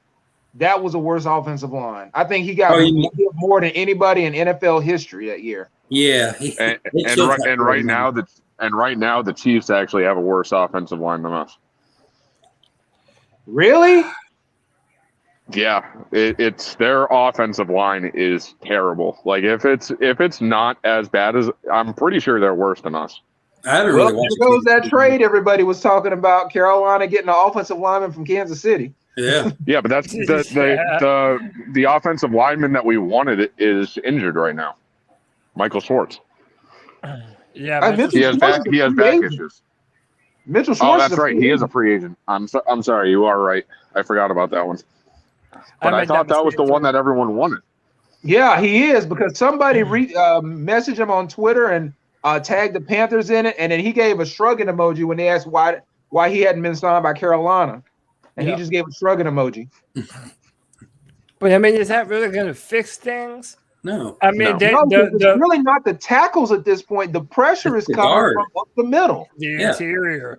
It's been the interior, and it's going to continue. The sack today was the interior. For as much grief as we gave Cam Irvin at the start of the season, he has not been the problem. No. Is he great? Absolutely not. But he's not been the main problem. Our main problem have been Paradis and those two guards. Yeah. Who are our guards from last year? We had Daly last year, and who else? We had Daly. We had John Miller. Oh man, I can't even remember who the other guard was. Because here's what I want to know: why the hell is our offensive line so much worse this year than last year? Whenever we had the same personnel, for the most part, we had the same personnel. There's another guy that's not on the team this year. I can't remember his name. Was it Schofield? Michael Schofield? Tree Figure says Schofield. Yeah. Okay. So Schofield, when I know your name. Schofield, Paradis, Van Roten was here too. That's right. Van Roten was with the Jets last season. Van Roten was here 2 years ago. Dude, it's been such a blur of terrible. They're offensive linemen. I shouldn't even know your name. I shouldn't know Miller. Yeah. Our last year's starting offensive line, Trent Scott played left tackle, Schofield played left guard, Paradis was at center, Miller was right guard, and Moten was right tackle. Because it was supposed to be Russell Okung, but Okung was hurt all the time. Yeah, by the way, Joe Person says the 571 yards allowed, tied for the second most allowed by the Panthers in team history. Really? Tied with Matt Ryan's 500-yard game. It didn't even seem like they got that many yards. Was that the 500-yard game where Julio caught 300 yards? And Benet Wickery was the scapegoat, dude. Yeah, that was so bad. That poor man. That's the one. His career was toast after that. And hey, this is a good question by Alex Christmas. Where was the pass rush? Where was the pass rush, man? I felt like our DBs kind of, for the most part, did well today, but like we didn't have. I mean, how many sacks did we? Did we even have a sack? I think we got one, right? With Cody, here's the thing to remember. Okay, our pass rush has not been the same since J.C. Horn went down. Yeah, because we went from running man coverage to running zone. Yeah, we're not a man team anymore, and I think that's been what we will be next week. Yeah, we hope so. Stephon Gilmore is a man corner, so when he comes back, again, guys, we never answered the question. When Stephon Gilmore steps in, who loses their spot? Not Dante, whoever the next guy is. Yeah, Dante will be there. I think CJ Hendricks is going to be out there. Maybe Bouye. I mean, as I said, Keith Taylor played really well today. I was very impressed with Keith Taylor. Yeah, Taylor was amazing. Hey, real quick, man, Nirvash with the $20 love bomb. Appreciate you, brother. He says none of these DBs we got play O-line or call plays or throw the ball downfield. We may need a quarterback and O-line and not enough high draft picks to address it next year. What a damn mess. And, dude, I feel like we're all coming to this very hard realization about the Carolina Panthers in a very real way right now, where we're being abruptly faced with the harsh reality that this football team they overcompensated right now, man. They overcompensated in one area. And it's a mess. Yeah. How long do you think they can keep Donald if he keeps playing like this? No. I wonder if we can take some of our extra edge rushers that we don't use. Like, who is the guy that? Well, not necessarily in a trade, but I mean, it would be stupid. But hell, let's try some of those guys that we don't use on O-line just to see. Yeah. They can't get any worse. We tried that a couple of years ago. We took the defensive tackle and made him a guard. Oh. Yeah, that didn't work out. What was his name? Was it Chandler? There was a defensive tackle. I believe his last name was Chandler. I can't remember his first name, but they turned him into an offensive lineman. You sound like the Cincinnati Bengals right now doing that. Yeah. And listen, we really do. Karen Choi says we don't have the draft picks to fix the O-line. I think it was Nate Chandler. I'm sorry. I think it was Nate Chandler. That sounds familiar. Yeah, Nate, he was a defensive lineman, and Ron Rivera was like, well, he has some offensive lineman tendencies, so we moved him over to the offensive side of the ball. How'd that work out? Hey, do y'all think there's any truth to this?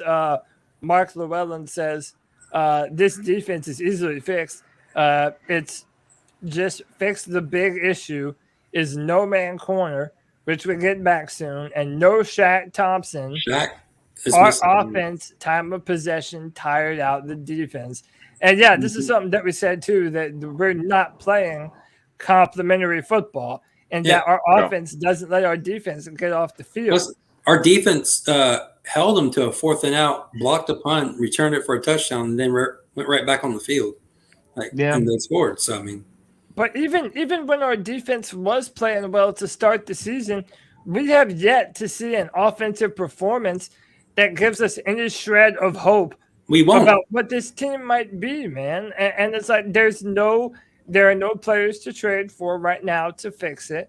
You're not going to upgrade the quarterback. This is what you have. This is what the Panthers have. And it's, with our team, what it is at this point. With the draft picks we have and with our team the way it is, it kind of reminds me of Houston. When they had no first or second or third round pick, team was trash. And then again, that brings me back to, let's say there's a quarterback that we like in the draft. Okay, we're not drafting a quarterback, Cody. We could. Cardinals did it, and they're 5-0 right now. But Drew, look at David Tepper though. We didn't give up anything for Sam Darnold. We gave up some breadcrumbs. And then on top of it, we got rid of Teddy Bridgewater after 1 year, and we paid him a 3-year contract. Cody, if we get rid of Sam Darnold, it will be for a veteran. He is not going back with a rookie. It's funny that you say that, Drew. But, huh? It's funny you say that, Drew, because what was my thought on how Matt Rule is going to build this team? What was it? The fact that he puts the young guys on defense and he puts the veterans on offense. Yeah. Yep. And that's what happened. They're not going to draft a quarterback because you're basically starting from scratch with a rookie quarterback. They're not. The Cardinals did it and it worked out fine for them. Yeah, but we're talking about David Tepper. He's yet to have a winning season. He's owned this team for what, 3 or 4 years now? Yep. And yet to have a winning season. He's going to be opening up a brand new facility in Rock Hill, and he's yet to produce anything on the field. That man is not going to stand for this. Matt Rule's not seeing his next year. Sam Darnold, it will be for a veteran.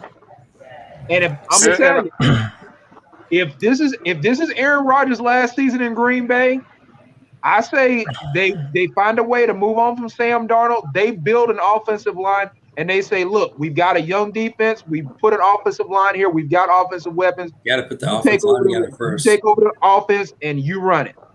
You got to get the offensive line first because Aaron ain't going to come here if he ain't got no offensive line. Well, you got to remember, free agency will be out there. They can spend some money in free agency. We may lose. We may lose stuff on Gilmore. We may lose stuff on Gilmore. Well, we'll lose more than Stephon Gilmore, man. We got to pay Hassan Reddick. We got to pay Frankie Louvu. We got to pay DJ Moore. We got to pay all these other guys. That's the thing. Yeah, but they don't have to pay DJ Moore this offseason. We don't. I thought this was last year. He'll be on his 5th year option. Yeah. I mean, and he might not want to play, but the fact of the matter is, if you haven't earned it, you haven't earned it. And if that makes you so mad that you he's earned it. Play for another football. So, okay, who has, without a shadow of a doubt, earned a brand new contract here in Carolina? DJ. Not for the money he's going to. Now, Nick, not for the money he's going to want. Has he earned a contract? Yes. For the money that he's going to want? No. So then we're going to pay. All right, hold on. Okay. I got to do a counter argument to that. Who was DJ's quarterback back in 2019? 2019? Was it 2019? That was the two backups. Kyle Allen, Taylor Heineke. That was Kyle Allen. Okay. Yep. And Taylor Heineke came in a couple of times, but you're right. Yeah. Mostly Kyle Allen. Okay. Who was our quarterback last year? And what was his furthest throw? 10 yards down the field. Yeah. I'm sorry. You had DJ Morris sat behind backup quarterbacks or an injured Cam Newton or Teddy Dumpsterwater for the last 3 years. And yet the last 2 seasons, he's had 1,000-yard seasons. But he then deserves a contract. Oh, okay, but then He's DeAndre Hopkins. Are we then saying that we're going to be Steve Smith. overpaying? We're going to be overpaying for a running back and a wide receiver? You're only overpaying for him if he doesn't perform. All right, so you don't have to pay him next season. Wait, hold on. But before we go any further, the traffic has subsided, and Tony Dunn is joining the postgame show. Oh man, you guys hear me? Yeah, we hear you, man. Holy cow! Yeah, that nightmare of I-95 reminded me of that nightmare of a football game for the Carolina Panthers that I watched on my phone as we bumper to bumpered it. How bad is that? Like I could watch a football game. The traffic was so bad. You weren't missing much. You weren't missing much. No. What do you guys cover? Fill me in. What's the kind of general sentiment? Pretty much everything. A little bit of everything. This offensive line is pathetic. Our coaches continue to make these boneheaded play calls, including Joe Brady. Dante Jackson is the heart of our defense. But, Tony, I don't know if you know this yet or not. Today, the Panthers defense gave up 571 yards. That is the second most the Panthers have ever given up in their history, and it tied the performance where Matt Ryan threw for 500 yards on us. Man, it didn't. I mean, I know that. It didn't feel like that. It didn't feel like that. I think they had 2 drives that started at their 1 yard line. That helped a lot. Holy cow! Yeah, I think this is that, and Sam Darnold stinks. Yeah. We're stuck with it. Bag. Yeah, it's a mixed bag, man. Is that you see some moments where you think that Sam Darnold could be a very effective player, and again, much like we said in the past, that the offensive line dictates so much of a quarterback's success. But throwing a pick on the first play of the game, yuck. Yeah. You knew it was going to be a tough day. And then what's going on with Robbie Anderson? Man, he can't everything, man. Sure-handed Robbie Anderson has got the dropsies, baby. Yeah. He hasn't been good all this season. No, not at all. And last year he caught everything in his area code. I said we should have traded before the season. We should have traded him.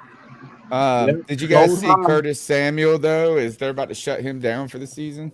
Oh, really? Thinking about it? Yeah, or they're considering it. I mean, his groin, he re-aggravated his groin injury. So it's gosh, I mean, I don't even want to hear the people saying we should have kept Curtis Samuel over, No, I mean, if Christian comes back and pulls another hamstring or something, they might shut him down for the season.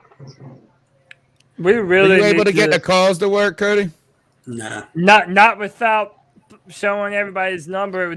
So I did the VLC player thing, and it doesn't let me show the audio even if I just have it open in a window. So I can share the audio from a Chrome tab, but not a window. Roger. Let's see. And I can pull them up, and I know you probably got to go soon, and I can keep pushing through. Yeah, I'll probably stay for 15 more minutes. What did that new guy play on the offensive line? Yep. Oh, Michael Jordan. Oh yeah. Oh, it was Michael Jordan that played. I thought I heard Mick Mixon talking about it. It's some giant man. I didn't know if he was referring to the guy. You're talking about the guy that we just signed to the practice squad? Jacksonville. No, he didn't play. Okay. He must have been talking about somebody on Minnesota's offensive line, because there's nobody giant on our team, is there? Giant? Bianchi Brown. Yeah, the guy from Jacksonville that we signed to the practice squad, but I don't know if he was suited up or not. I think he's still on the practice squad. Yeah. What happened with the offensive line today? And I mean, I know they gave up 4 sacks. Some of it sounded like it was on Darnold, or seemed like it was where they gave. Michael I Jordan think it was at again. least 4. They can't block stunts. Michael Jordan got bull rushed right into Sam Darnold for one of them, and then he just let the guy whiff him on a stunt to get the second one. Jeez. See, and this offensive line, is this like who does this kind of, is this just something that it turned out to be worse than we expected, or is this something that like we have to start like really putting on the coach, or like the whole kind of just being a misfire for this team entirely this offseason? Well, we thought Cam Irvin was going to be really bad, but Irvin isn't the problem. As we said earlier, it's been Paradis and the 2 guards. That's where the most of the pressure is coming from, is right up the gut. Yeah, 1,000%. Yeah, and again, Tony, one of the things that we've been saying is that it's really kind of hitting us in the face that the Panthers don't really have a way to fix this. We're going to have. I tried to tell you in the debate. We're going to have 1 pick in the top 100. We're now feeling like we don't have a quarterback that can get the job done. I mean, listen, even if you think Sam can play better than he is now, we don't have a number 2 receiver. I don't think that he's a franchise quarterback. I just don't. He might be able to do some good things, but I don't see the kind of dog in him that I wanted to have seen by now. So it's like now we need there was some resiliency in his game today. I mean, he threw those 4th down passes in the last 5 minutes of the fourth quarter. How about them fumbles? You were right about the fumbles. Yeah. He fumbled today, fumbled it right away to him. And remember that 4th down play, if it wasn't for Patrick Peterson going out with a hamstring injury, that pass doesn't get completed to DJ Moore. We were saying, like, why don't they have more design runs for him? The dude can run. God, I know that one that he turned it up. It reminded me of like the one he did for the Jets. Remember last year he had that big run for the Jets and like for a touchdown, and he was like just blowing past people. Here, I got the calls up if you want to push through a couple of them before you got to go, Cody. Yeah, let's do that. And Nick, real quick before you. Yeah, I still got another hour before I get home. So. Hey, man, dude, you're a soldier, bro. Stepping in on a moment's notice when I needed you. You're the homeboy, Nick. I definitely appreciate you, brother. Dude, you know I got your back, brother. I know it, man. I love doing this shit, you know? The fact that you started the Friday free-for-all and I was able to hop on, man, I've been looking forward to a moment like that for a long time. So I'm happy that you guys started doing that. And shout out to you guys, man. You guys always put out great content. The fact that you guys are here basically almost 7 days a week at this point, you know, it's nice. You know, it helps us get through this, what might be another trash of a season. You know, I know it's really starting to fall apart quick right now. It is, man. It is. I really. The only thing that I can say is, man, we better not lose to the Patriots. I'm going to be so pissed if I drive all the way down there for us to lose to the Patriots, and then have to come home and listen to everybody at work talking shit. Yeah. You know. So, but real quick, you guys can find me on Instagram at Monty's Motorsports.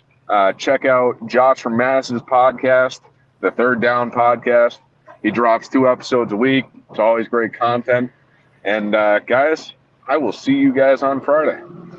Hey, man. Nick, appreciate you, bro. Keep pounding, dude. Keep pounding. Thanks, Nick, man. I appreciate the support. Let's pop through with a phone call and see what these guys got to say. Let's do it. Baltimore beat the shit out of the Chargers. Hey, C3, this is Brian Wells, man. If I ever hear any announcer call Joe Brady a fucking young offensive genius, I'm gonna fucking lose my shit. I'm not surprised. Sam Darnold's trash. Offensive line, trash. Just lose every fucking game until the end of the season. Get a number 1 draft pick, get a left tackle, get a center, start this shit over, bro. I just want to fire Joe Brady. I don't know what to do. I'm not even surprised. I think it's good that we lost. We just need to go ahead and lose the rest of the games and start over, bro, and get a new fucking quarterback. Thanks. You know, I want to say that Joe Brady has room to grow on the job, right? But I think this is, and I mean, and clearly it's the case, is like this offense is that it's just a failure. It's failing in so many areas that he has to be part of the conversation. I don't think he's all the problem. And I think that's the problem with the offense is there's not only one problem, right? Is that there's the offensive line, there's this kind of funk we get into in the second half or today, the lack of offensive production, just period. It was a crazy stat I heard at one point, or Jonathan Vilma, who I actually like as a commentator. I think he's all right. And he said, man, it's pretty weird or something crazy when the penalty yards for the Minnesota Vikings are about to surpass the offensive production yards for the Carolina Panthers. It was just nothing was going right. Darnold is kind of, I think it's starting to get in his head a little bit, right? I think he's starting to get like in the funk of being a New York Jet kind of again. The offensive line continues to just get worse and worse as the season goes on. Chuba Hubbard might be the bright spot of this offense right now. Yeah. Chuba can run the ball, but Chuba can't catch. He can't catch. No, he can't. He can't. Did he have any drops today, though, or did they just take him out? Oh, yeah. He had quite a few drops. Oh, yeah. He had more than one. More than one. So it's not even saying a whole lot when you're like Chuba was the best player. Even that wasn't great, man. Man, what's up, Underground West? So like it's just a multi. Oh, but here's the other thing is that you guys all said that I was just a poo-pooing Joe Brady before all this, and I said don't coronate him just yet. Like, it's like let's wait to crown people. And I know that people love to run with a fun storyline that gets legs, that has some traction and some things, and that you can be, trying to get ahead of the curve. But we knew that the guy had never been fully in charge of an offense before. And I thought he's actually done pretty well given the fact that he hasn't had any experience, right? I mean, that's a tough learning curve. But I think that part of the lack of production has got to come back to him at somehow. Like, why haven't they? I don't know. I don't know what you could do to change this, to right this ship. I said on the radio, Cody, yesterday, though, is that we were 3. It doesn't really feel like we were 3-2. That was yesterday. Now, you know what I'm saying? We don't feel like a 3-2 team. It almost feels like we're a 1-4 team after the last couple of weeks. And now today at 3-3, you guys say 3-3 is a record that we almost don't deserve at this point. No. Yeah. No, man. And I said it earlier. The Falcons didn't play today. The Saints didn't play today. It was a big opportunity for the Panthers to move up in the division after an abysmal performance against the Philadelphia Eagles, a team that we almost did beat, and we all thought that we were going to beat easily going into that football game. And then it's like the Panthers keep on losing these close ball games. And Tony, guess what week it is, man? Guess what week it is? Week 6. This week 6. How are we feeling about these Panthers frauds now? Frauds? It is looking like we're frauds. I think Sam Darnold's a front runner. Like when things are behind him, so when things are good, this team is built to play from ahead, right? Yeah. I mean, they're built to play from ahead, and that's with the case with the offensive line is that if you can't protect, you can't get yourself in passing like where you are one-dimensional by being behind. No. Questions here. I'm going to go ahead and give them to you a little bit to think about for debate my take on Wednesday, right? Yep. When do we start thinking about, you said you don't think it's fixable because we don't have the picks. When do we start becoming sellers? Yeah. Right? Yeah. And I think should we trade Stephon Gilmore? Trade Stephon Gilmore after we already traded for him? Yeah, but trade him to like the Bucks for like a 2nd round pick or something. I think Green Bay was one. Richard Sherman just went down. He's out now with the hamstring. When do we start maybe selling AJ Bouye, who has been very good? How about Robbie Anderson? He ain't getting shit. You can't trade him. We You're just not got getting all anything signed into for a new contract. We got all that new signing bonus and everything. Yeah, money. You have to eat all that money. At best, you're getting a 7th rounder for him. So Drew brought this up on the Friday free for all. What about McCaffrey? I know. Are we going to be sellers?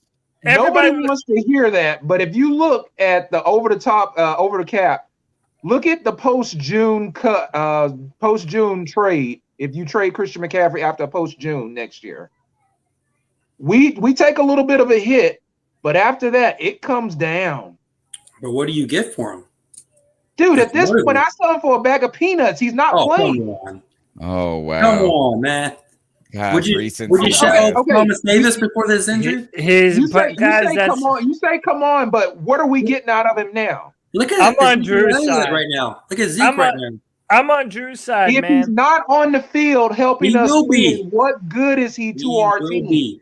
Tony, he's actually a hindrance. Because you remember on him coming back to be their savior.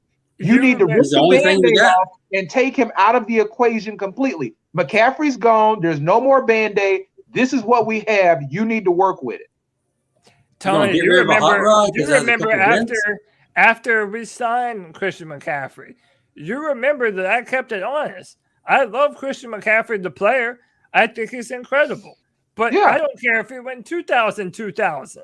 I'm not signing him to that much money when no Super Bowl winning football teams pay their running backs that kind of cash. He's not a real running back.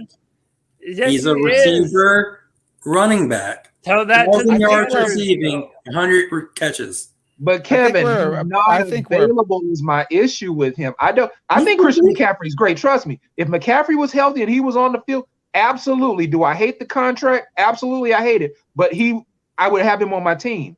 Dante wasn't available last year either. But he's not available. He's played he's played 16 out of 3 games now? Neither was Dante last year, man. And now that's one season with Dante. I know. Everybody's ready to suck on Dante's, you know what? Right? But that's the thing. That's one thing. Yeah, Dante had that one season last year. He was injured. McCaffrey has only played 16 games under Matt Rule. 16. We thought Thomas Davis was done after he got that horrible injury. Bounced back, had the greatest years. I just think it's a little prisoner of the moment. I think it's different when you're paying a linebacker compared to playing a running back, and your running back is what your whole offense is built around. Yes, the defense was not completely built around Thomas Davis. He was a part of the defense. Yes. This offense is completely built around Christian McCaffrey. Yes. And if he's out, is it built around him by choice or just because he's the only lazy coaching? Like him and DJ are like the only players that are really good on the team on offense. I think I want to be careful about jumping too quick into the McCaffrey is an injury-prone player narrative. Now, until he gets back on the field and gets healthy, that's going to be part of the story. I do feel like it's a little recency bias because for his first 4 years or 3 years or whatever, he was remarkably durable, right? But he is, each game he misses now continues to put him in the conversation of being like Dalvin Cook, a great player when he's on the field, but never ever. And Dalvin Cook, Dalvin Cook deserves to be in the conversation of like a Kamara, a Christian McCaffrey. But I think he hasn't been. He should be. He hasn't been just because he hasn't been on the field available. As Christian has historically until as of the last 16 games or whatever it is. And then on top of that, Kamara's always playing. He plays through injury. He plays that, man. Yeah. He hasn't missed a lot of time period. All right, let's go to the next call real quick. Yep. C3 fam, you know who it is. Your boy Josh from Mass. What's up, Josh? What a fucking heartbreaker today. Man, it was like I was like, there's no way we're gonna get down the field and get a touchdown. We got down the field, we got a touchdown. There's no way we're gonna get the 2 point. We got the 2 point. And then we get into overtime, and we just let these fucking mugs just march down the fucking field. Just march.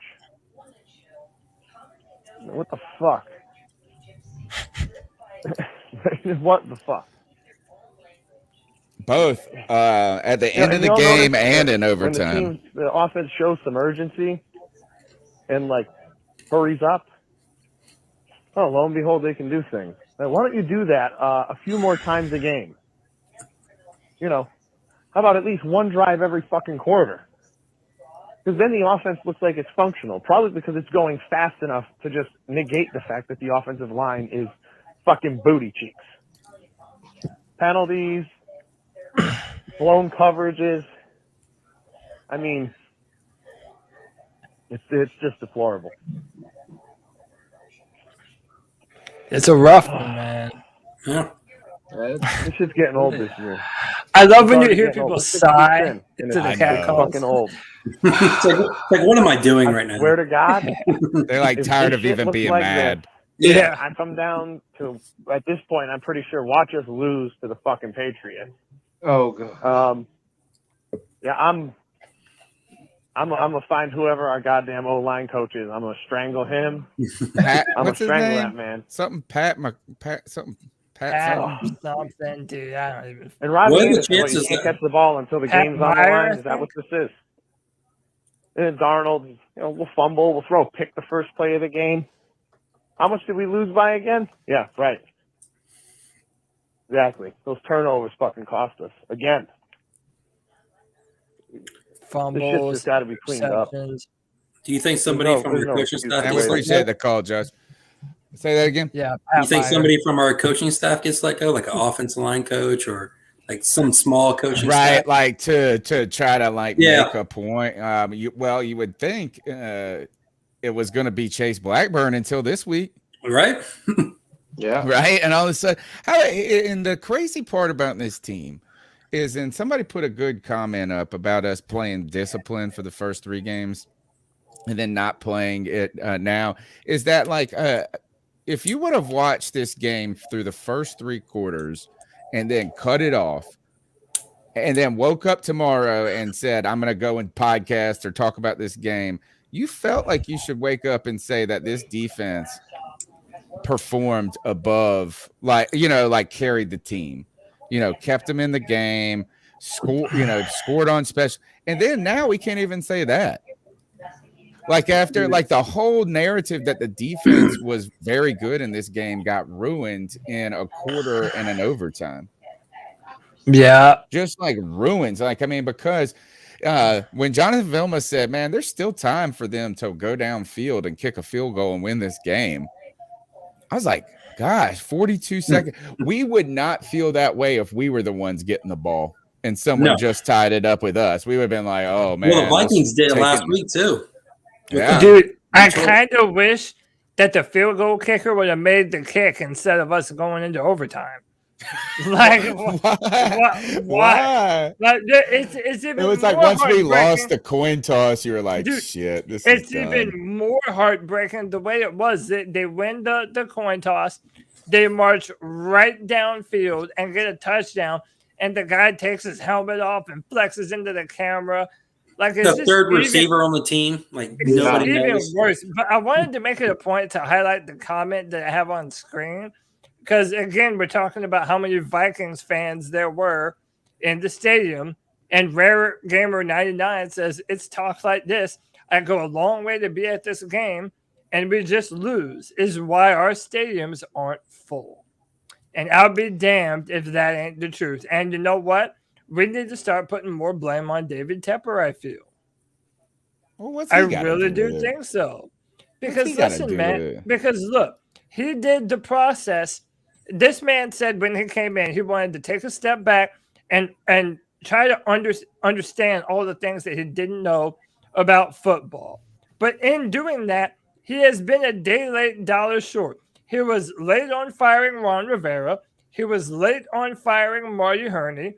Then we brought in the head coach before we brought in the new GM, and it should be vice versa. I know. Now we're in the middle of the season. We've done all these moves, traded for CJ Henderson. We've traded for Stephon Gilmore. And then now here we are, and the Panthers have no offensive line help. And it's like, at what point the past 3 seasons have been almost identical to one another, and David Tepper has been the owner through all of them. Why doesn't he need to take some blame for this? Yeah, well, I don't. Because I don't feel like owners really, do as much. Yeah, I mean, all right. So, okay, I mean, I might be able to say, yeah, all right, late on the Marty Hurney firing, right? Could have maybe accelerated this process some more. Maybe the GM and the coaching thing, I do agree, is a backwards. I think, and I've been very consistent in this, is that you bring them in together. You bring in the GM and the coach together, and they're a tandem that they live and die together. So now you don't fire. Now we don't move on from Matt Rule, and then Fitterer picks his coach, and then we got to. And it turns out Fitterer is also part of the problem. 3 or 4 years down the road, and you got to figure it out again that way. I think if you bring the GM in first, you hire the GM. Then together, David Tepper and Fitterer pick a guy that they believe in. And David Tepper says this is you get 5 years and you guys, or 3 years or whatever, is that no matter what, you live and die together. So don't be turning on this coach. You picked him. Don't be telling us it's Matt Rule's the problem, Scott, right? You picked him and y'all are together. You're married. But it's not that case. And so now what's going to happen is that if you get a losing season this year and then a losing season next year, then people are going to start calling for Matt Rule. And then Fitterer is now going to be in charge of the hiring process. And it's going to elongate. It just takes time. So, I think that's a valid criticism. But at the same time, I just don't think either, like what's going on this year has really much to do with Tepper, unless he is really linked to these quarterback decisions as much as some people have suggested. I think so. If we come and find that out and we say that this is and man, I'm going to be pissed if I got to start saying we would be better with Teddy. I said that earlier. I was like, I wonder if this is all. I'm not there yet either. But Joe Brady instead of Teddy. How about this? To me, they might as well be the same motherfucker right now. Like they're an average, basic quarterback. And yeah, if you want to say that Teddy held on to the ball a little bit better and didn't turn over as much, fine. I'll give Teddy that, sure thing. But we're trying to get blood from a turnip here. It's not going to happen with either of those guys with this offensive line. That's what Tony's saying right there. It's like this offensive line was never going to let Teddy Bridgewater, Sam Darnold, Kyle Allen, Taylor Heineke, Cam Newton, P.J. Walker, Will Grier. It wasn't going to let any of them have a chance to be successful here. And in my opinion, going back to David Tepper, this is where it's on David Tepper. Because this man's a billionaire. He's so used to getting what he wants right when he wants it. He expected to come in, make a few minor tweaks, a few minor changes every single year, and thought the Panthers were going to be a legitimate contender rather than truly committing to a rebuild and actually building the Panthers the right way and moving on from the previous generation. Now we're still dealing with the same old bullshit, not playing young players, terrible play calls on third down. We're handicapped by the quarterback, which we also have to move that down the road on when we're going to fix that as well. Dude, it's just a litany of bullshit, one on top of the other. And I think David Tepper needs to start taking his fair share of being so bullheaded on trying to win without committing to a genuine rebuild. I really do think it's Tepper's fault. Tepper made the call on Teddy Bridgewater. I do believe that. But I believe it was more Fitterer and Matt Rule when it came to Sam Darnold, because even in the Camp Confidential, they were talking about, the quarterbacks who are out there. He said, "What do you guys think of Sam Darnold?" When they were sitting in the meeting, that didn't have anything to do with David Tepper. But I think it came down from Tepper that he wanted to move on from Teddy Bridgewater. I think Tepper had a handing in getting Cam and Teddy out, but I don't think picking the player. Now that I'll agree. He definitely had a hand in Cam leaving and Teddy leaving, but I believe he left it up to Fitterer and Rule on who they wanted to bring in. Exactly. But I do believe he wanted Deshaun Watson before all this crap went down with him and the whole Stafford. I think he wanted Matt Stafford above everyone. I don't know about that would have helped, but you know what? Matt Stafford would have been struggling behind this offensive line. Yes, he'd be dead by now. Not as mobile as even Sam Darnold. No, I do think. Doesn't it make you? It's so funny how much 2 games can change an outlook. Right. Number one is is that we really started out better than we thought we were going to. Kind of, we kind of had the best case scenario start. The 3-0, and then you're going against teams like, all right, we lose to Dallas, no problem, and then you go Philadelphia and the Vikings. These are kind of, I would say, need to win games if you're going to have like a season that could potentially be a playoff season. Right, because I mean, people were thinking, man, playoffs are not. We're in the division hunt, things like this, and then just yesterday, you're hearing news that J.C. Horn might be trying to eye a comeback for the playoffs, and I felt so bad. I just wanted to tweet out. I did not do it, but with who? It's not with the Panthers, right? And then, but I was like, well, we might get on schedule against the Vikings, and not the case. The Vikings are a better team than people give them credit for. Let's go to the next call. Before we go to the next call, hold on. Before we go to the next call, I want to thank Karen Joy because I am an idiot. I labeled this Eagles at Panthers post game for some reason. Wow.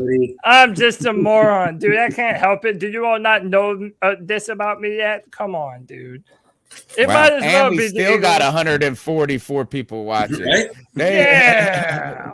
Fuck yeah, dude. They're more forgiving. Well, at least you know what? You can be forgiven to us because we've had to deal. All of us have had to deal with this damn Panthers offense, and it was supposed to be good this year.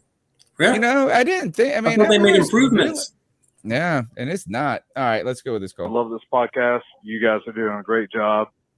Keep pounding. Hell yeah, go Panthers. Also, I cannot wait to hear Tony's drunken analytics of this game. Also, Cody, I like your thoughts too. But yes, you do sound like a goddamn broken record. O-line. But you're not wrong. The O-line did look like shit this game. Fucking Sammy, dude. Come on, man. Sammy's got to be better than that. Wide receivers look like ass. I think they all had some fucking team popcorn before they came out. Their hands were greasy as shit. I don't think a fucking dude, Randy Moss couldn't fucking catch some of those passes, man. I mean, it was fucking miserably fucking it was terrible. I can't even put it into words. That's how dumb this makes me feel. Like it's bad. But anyways, I hope Joe Brady gets fired. I hope Matt Rule gets fired. I hope Sam Darnold gets traded somewhere else. And hopefully we can find the solution to this fucking game. Go Panthers. What is this? What are you guys' feelings about Matt Rule at this point? I mean, we've got a year and 6 games. Where are you guys sitting on him? Next year is his hot seat, I think. If the season keeps going this way, next year. Okay. I think Rule's got 2 more years at least. I really do. Because they gave him a 7-year deal. I don't think Tepper's going to walk the Rule like that. He may have think about his performance though so far. How much is this on? I don't know if I'm going, man. The team doesn't look great coached from the top, but I don't necessarily feel like it's being greatly coached either. No. I don't know. Like right now, I keep my mind keeps wanting to go to the offensive line, Joe Brady's inexperience potentially, and Sam Darnold's inconsistencies. I haven't started going to the Matt Rule part yet. Me personally, are you guys starting to say, man, this is because of a part on him? Yeah, absolutely. I think it's part on him, but I think they'll get rid of Joe Brady first, and they'll change some other coaches before they really start hammering down on Matt Rule. You think Fitter is elbowing Temper? Hey, see, that's the guy you picked? Nah, I hope not. I think him and Rule are closer than what people think. Yeah, I'm not ready to give up on Rule. I'm not. I'm not even entirely ready to give up on Sam Darnold yet. Now, it was a lot easier for me to say that 2 days ago, or yesterday. It's not. You can't really, give up on a guy who doesn't have an O line. I mean, I don't care what quarterback you have. You don't got no O line, you ain't got shit. Exactly. But the problem is that you know what? It doesn't matter. Is that's what he's going to have to play behind. Yep. And you're in the NFL. And is that it just is it is what it is at this point. I do think it's going to be interesting, Cody, when we come up here on Wednesday and debate when it's time to tear this team apart and just fire sale it for the future. And you know what? Now that we have, I think that we can all agree that what we have seen from Scott Fitterer is that the age of Marty Hurney is done. Fitterer is willing to make some deals, and we know this about him. And, last year we were having this discussion. People kept on getting so mad because I said we should have lost to the Washington football team. Or no, there was one of those games that we won and we should have lost because it would have ended up, Washington. We would have ended up having the number 3 pick in the draft. And yet, again, there's that talk about tanking. I don't think that you tank from a football field perspective. The players they're never going to go out there and lose on purpose. The coaches are never going to go out there and call bad plays on purpose. But from a front office perspective, you can start to look to trade away future assets and make moves to give you more picks and more money to build for the future. And if the wheels start to come off like it looks like they already have, I'd be very interested to keep an eye on Scott Fitterer and see when the fire sale starts. Especially if you have a sense, especially if you have a sense of who you're not going to be able to sign long term. Right? Speaking of fire sale, exactly what you said, Tony. Has anybody given any thought that he may actually try to trade Brian Burns? Nah, I don't see it. I mean, think about it now. Hassan Reddick has been the one that's been putting up the stats. Brian Burns was everybody's talking point at the beginning of the season, but other than actually free to the quarterback sacks, Brian Burns really hasn't done anything. I mean, he's getting pressure. That's the thing. We don't like to say it, but he's like he's missed he's been there, and then they escape like today. He's missed a ton. This happened in the very first play or one of the early plays in the Dallas game too. I think we got time with Burns though. Is that what year of his contract is he in? Actually, his 5th-year option. We can pick up his 5th-year option after this season, isn't it right, Cody? Yeah, I believe so. Because 2019 was the year we drafted him, right? Or no, I think it was 18. Yeah, 18. Because I remember big contract. read it out. He's not getting like big defensive end like Garrett money, is he? No, he's going to want big money. He's going to want it, but I don't know if he's going to get it though. 2019 is when he was drafted. But that's why I'm thinking if they're going to move on, they're going to want to bring Hassan Reddick back because, again, he's a rule guy. If you can package Brian Burns up and say, okay, potential, because he hasn't missed a lot of time, but he really hasn't produced at the rate that everybody thought he would Fitterer consider moving him depending on what he could get for him? I mean, I think you could trade anyone depending on what you get for him. Can I just say what about Reddick? What if you start talking about us trading Reddick or Reddick's a rule guy. He's not going anywhere. This will sound even more crazy than but is he Brian Burns one. What about if you don't think you're going to be able to afford DJ Moore? Yeah. That's a possibility too. Tony, how about this? There isn't a player on the football team that I'm like shedding a tear for if they're not here anymore. Yeah. Even I think DJ, I think DJ's grown. I mean, maybe it's tough to say that today because he had a fumble. I mean, but he got it looked like it got just. But listen, I don't want people to think that I'm saying like, that I just don't like anyone on the football team, and that's not what I'm saying. But if it's DJ Moore, Again, my philosophy extends to the running backs and the receivers, kind of the same way. A lot of them come through the draft. Why are you paying a bunch of big time money for them? So now you're going to have DJ Moore's contract and McCaffrey's contract. I know. Like that's bad for business, man. And Robbie Anderson's. And dude, they should never sign him. And Dante Jackson, if you want that, Robbie Anderson's is a rule guy.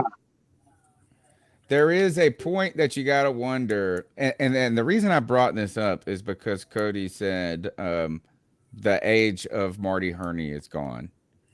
And what Marty Herney would do is just play it out with these people. Yeah. And it's like, oh, well, it didn't work out well. And then now we're starting over next year. Instead, right now, I think that there could be a sense. We've seen the eagerness to move and make moves on play, and think about long term, right? CJ Henderson, value, right? Thinking about with the time on his contract.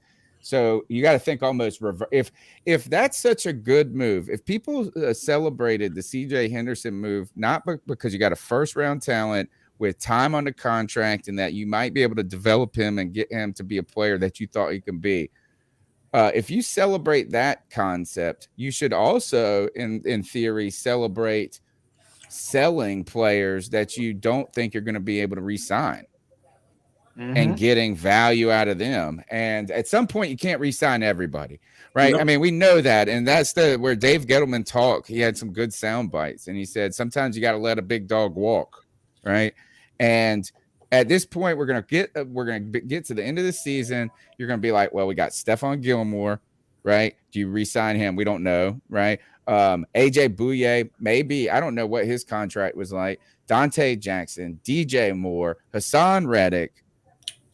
You might extend. Maybe you should just extend Brian Burns now. Yeah, I mean, but again, how much? Tony, you don't have to extend DJ Moore this offseason. He's going into his get one more year. Yeah, he's going into your option. Well, yeah. Any of these guys that got the 5th-year option, you're kind of thinking of it like what Darnold was, right? Is you get the value of the 5th-year option. So maybe that makes them more of a lucrative trade target. I just don't know if you really get a lot of value for a wide receiver in a trade. But trading Hassan Reddick or defensive end, like Kansas City's got to be dying for something. What did Minnesota get for Diggs?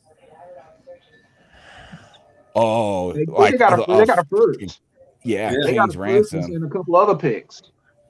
I mean, God, crazy how 2 games can spark a conversation like this. That's why I like football. We're gonna. All right. That's why I like football.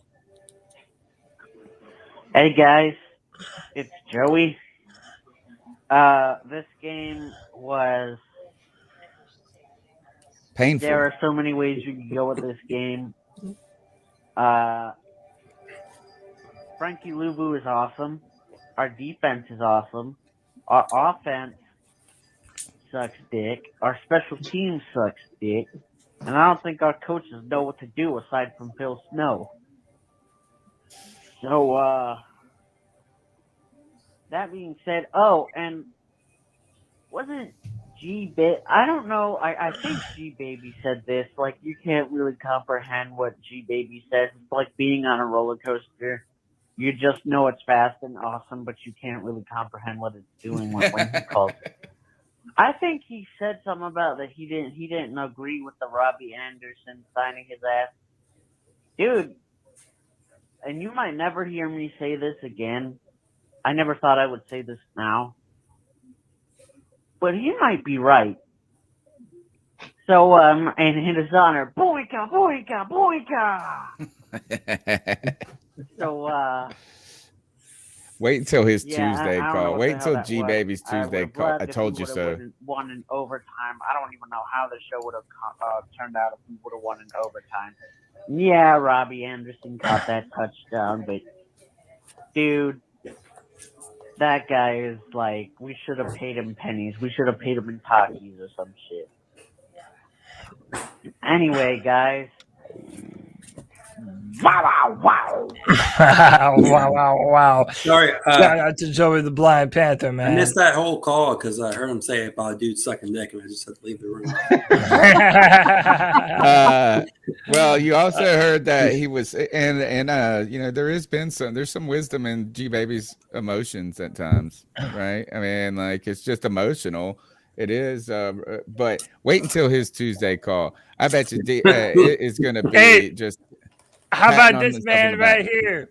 C for C Dog in the chat. He's been saying this shit all year, and we've been calling him a troll, calling him a Falcons fan, calling C Dog all this shit. Hey, talk your shit, champ.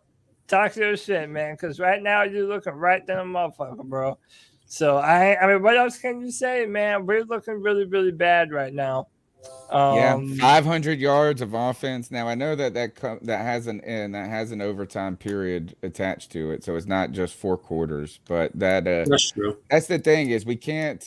We thought our defense was like potentially going to get just better and better as the season went on, and it just hasn't. So like you can't even really compliment the defense at this point. We got one last call. If we want to round this out and then give out our game balls and stuff, dab on them and get out of here. All right. Fucking great game. I know tough ending. I know there's gonna be a lot of negativity, and rightfully so. There were a lot of things that didn't go well. But first, I want to start off. Fans were fucking great this weekend. Oh man, I'm telling you, people, at least my section, like people were getting loud. People were like getting with me. Like I don't know, it felt like you jarring back and forth from the Vikings. Like the more they cheered, the more we cheered. It was fucking awesome, man. The energy was so much better than last week, and I was loving it. Even when, oh my god, especially towards the end of the game, man, I was telling them when fucking Terrace Marshall went out. I was like, have to step up. I mean, how could that final drive from the 4-yard line on 4th and 10, throw a 50-yard bomb, get a touchdown and the 2-point conversion? How does that not make you nuts? I'm telling you, this is a turning point for this offense. I'm telling you, we are still playoff contenders. We're not going to win the division, but we are playoff contenders. And I want to hear y'all talking about the fucking draft. It is week fucking 6, and we have 500. We can do anything from here. Anything. We're 3-3. It's week 6. We got the Falcons and the Giants. If we can go into the bye week 5-3, I'm feeling good. We get Stephon Gilmore, CJ Henderson will be more involved. Damn, I don't know if Justin Burris is going to be able to come back, but I'd love to get Justin Burris back in safety. I'm telling you, boys, don't give up on this team just yet. Oh man, it's a problem. They're not getting up the field. Today really showed it. The Eagles, it's like, Sam threw 2 interceptions. But this time, no excuses. I'm tired. That's when you got a dig team. This team still has me really fucking excited. There's some things that aren't great, but we're working on it. We're 3-3, and I'm telling you, I've been waiting on this fall. I've been waiting for a fucking drive like this all season, man. The Eagles, I was waiting. They kept throwing interceptions. This week, I'm telling you, turning point of the entire season is this game right here. And Ian Thomas stepping up and making that catch is huge for his confidence and the team's confidence. I hope we'll let Joe Brady and Matt Rule get our tight ends more involved. I'm telling you, I know that it's your offensive line is dog shit. If we put Brady Christensen in at one of the damn cars, that would be nice. But I'm saying positive. This team has a chance for the playoffs, and Sam is not. He's got a shot to be special. He's not there yet, but he's shown me some glimpses today that made me feel a lot better. If we just lost that game 35-17, I would try to bring the positive vibes, but I don't think it would. But listen, great fans today, great fight at the end. Keep pounding, boys. Keep pounding, man. I like the positivity and glass half some full. Things. Is that optimistic prime? Yeah. The thing though is that, and I do agree in some ways, is that or maybe I won't say agree with the potential playoff part, but Sam Darnold's waking up at the end. You said that he doesn't have any dog in him or enough dog in him. he didn't quit. You know, I mean, and a lot of that that drive, that final drive was just all on him, right? I mean, is that he beat him with the legs, he threw the laser down the middle to Ian Thomas out of 4th and 10. Oh my! I mean, it seemed like game was over right then. It was really nice. Yeah. Then he hits DJ Moore and under pressure and duress, and I think that they're at that last drive or showed some resiliency. Now, then the defense comes out and lets them go back down the field twice, ultimately. Right, the defense today was disappointing. I don't know how I gave up. I don't know how my broadcast would go in and out at times, like in the third, like just because of buffering and you're like on the road. And then I was like, man, we had just gone. I think we had just scored defensive. We had the punt block touchdown or whatever. And I was like, man, we just went up. We're up, and then all of a sudden we're down 2 touchdowns. Like by the time the broadcast came back into view. So there were some problems there. Like we haven't been able to put together complete team performances. The thing I don't agree with is that, we haven't beat the team. The first 3 games, I was tired of people saying we ain't played anybody because you can only play who's on the schedule. But at this point, we haven't beat anybody either. Worth a damn. And I felt like the Saints, and that's it.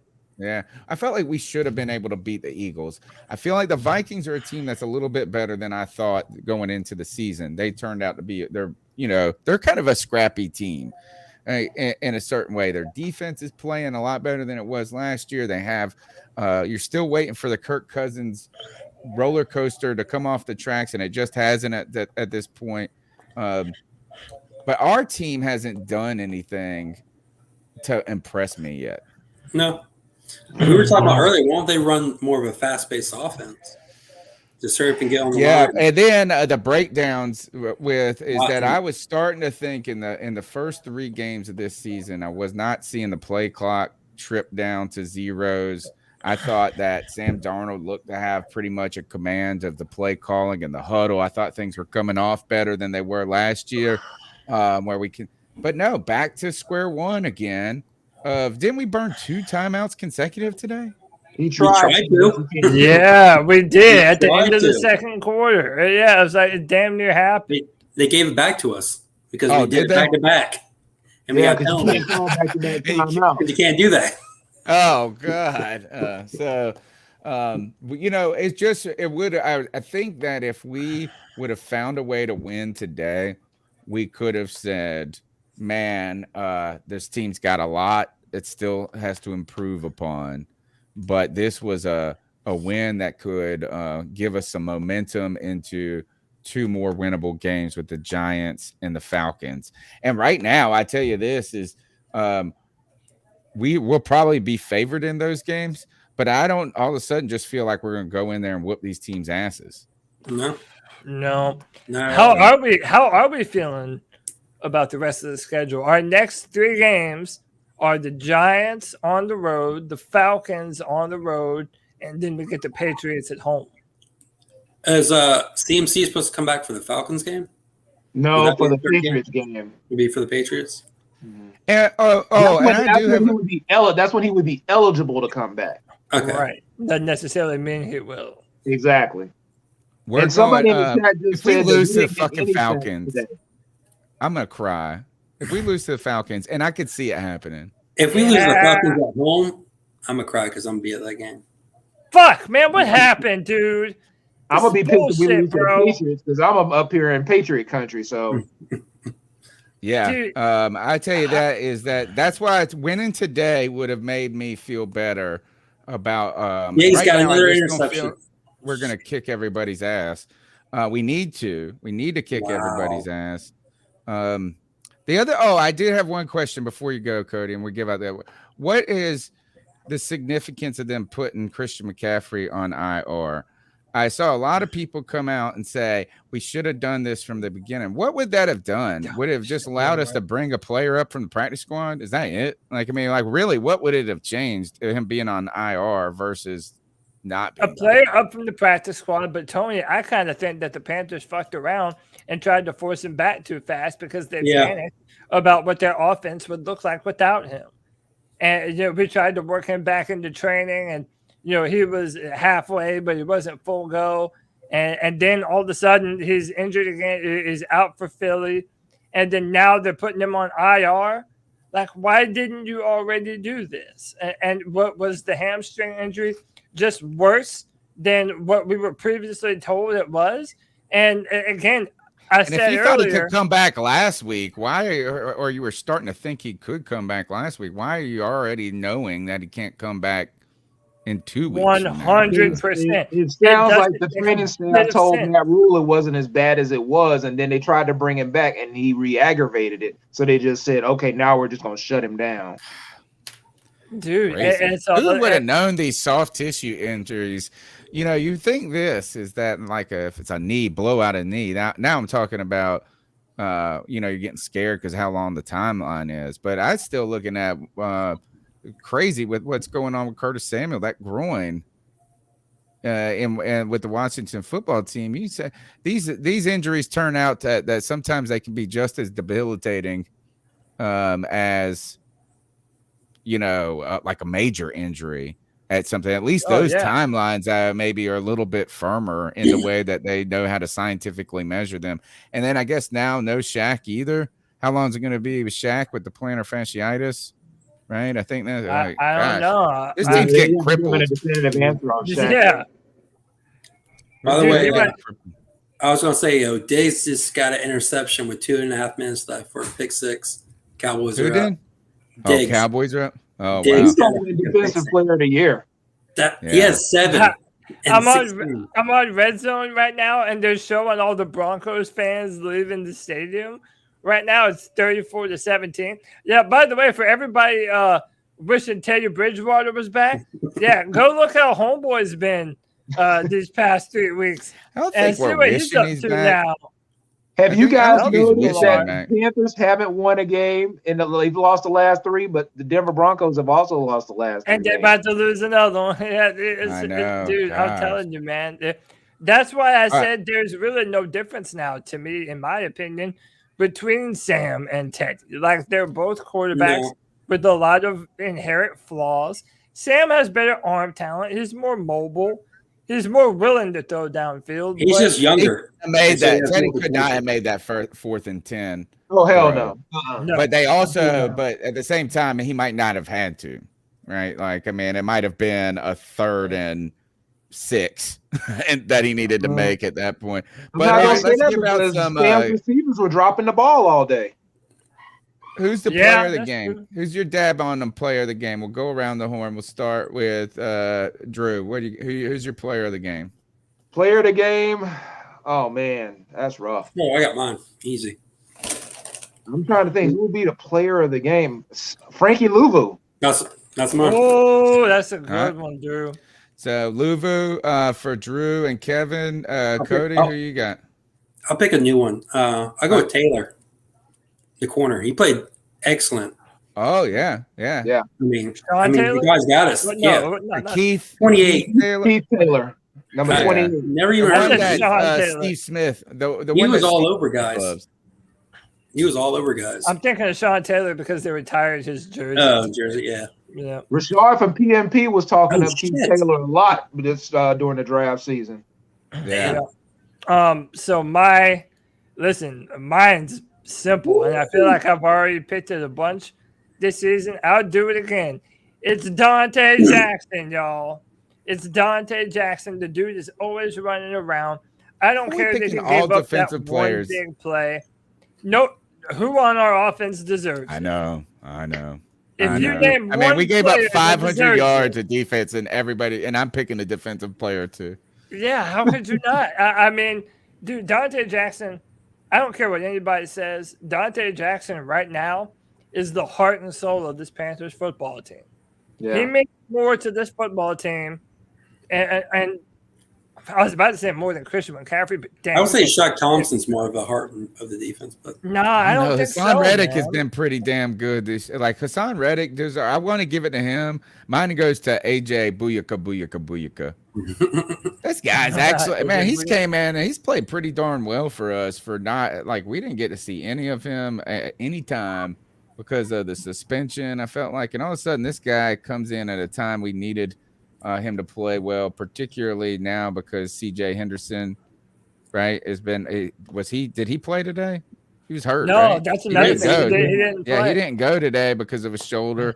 Yeah. Isn't it bizarre that we thought going into this season that we didn't have any corners, and all of a sudden now we have Dante Jackson playing top. Now this Keith Taylor guy is playing pretty well as a rookie. Then you got AJ Booyaka playing pretty well. Like all of a sudden we got all these corners and we again no linebackers. Yeah. Now you got to fit Stephon Gilmore in there somewhere next week. I know. I'd say 0 trade him. sacks, man. Y'all watching this Pats game?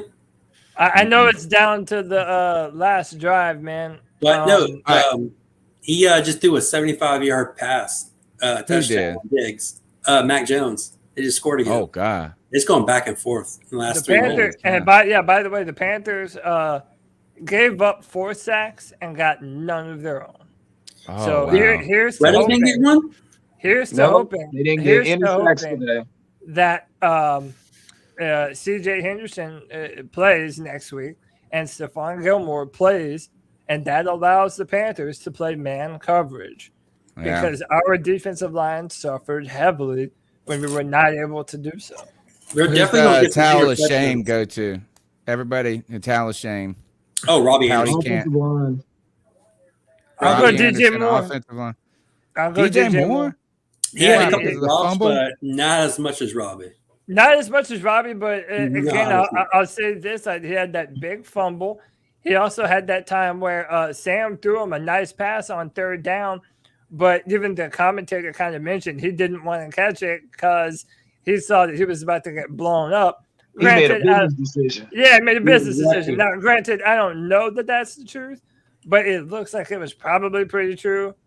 I don't know, man. I wasn't impressed with DJ today. So no one is above criticism. And no, all right. Now I was about to change it. But I'll keep it because I feel like someone else is probably about to pick that guy. But yeah, Mine DJ is not a guy. It's I'm gonna give the towel to the defense.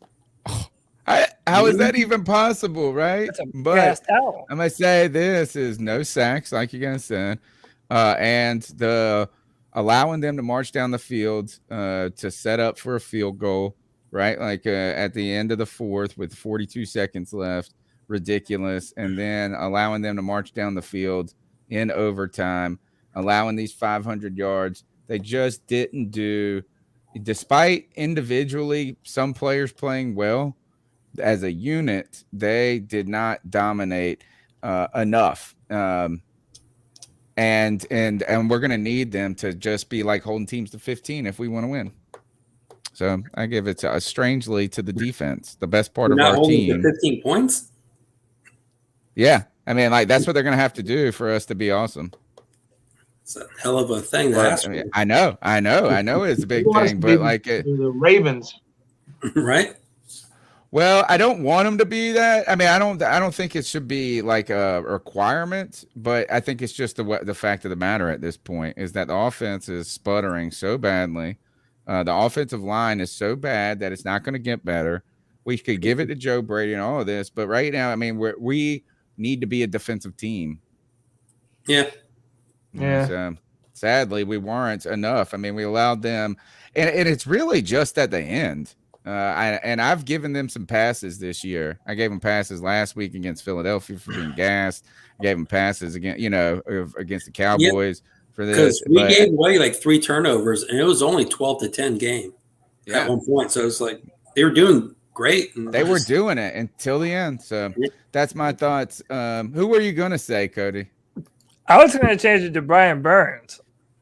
Oh, God. Just because of the near misses, man. Has anybody not gone?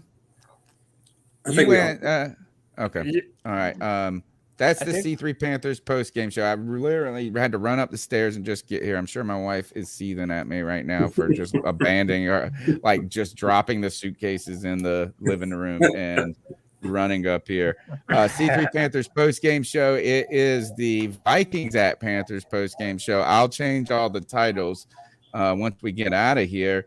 And I want to thank Kevin and Drew for stepping in and helping us at this moment, and you as well, Cody, for setting everything up and taking care of it. I just thought I was going to be home by 4:30, and it did not happen. Brother.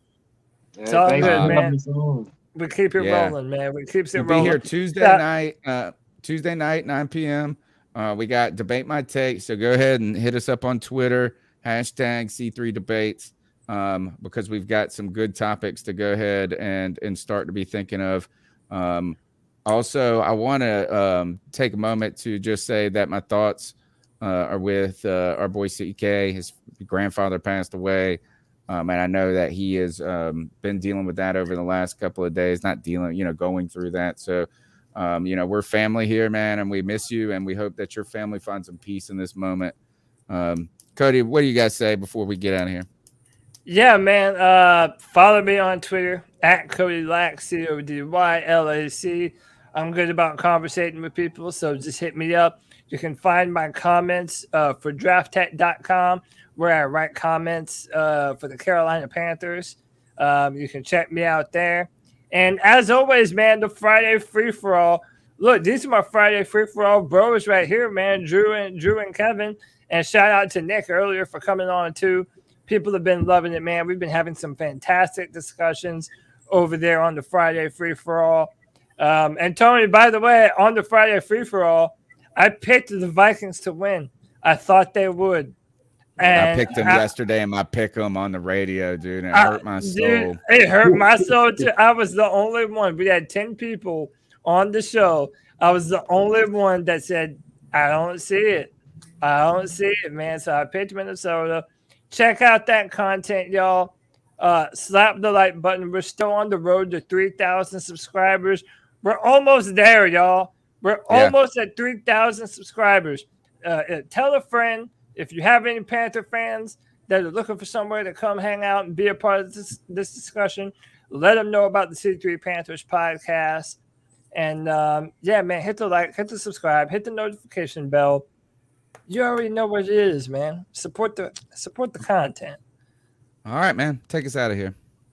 All right, Panther fans, keep pounding. We'll see you Tuesday.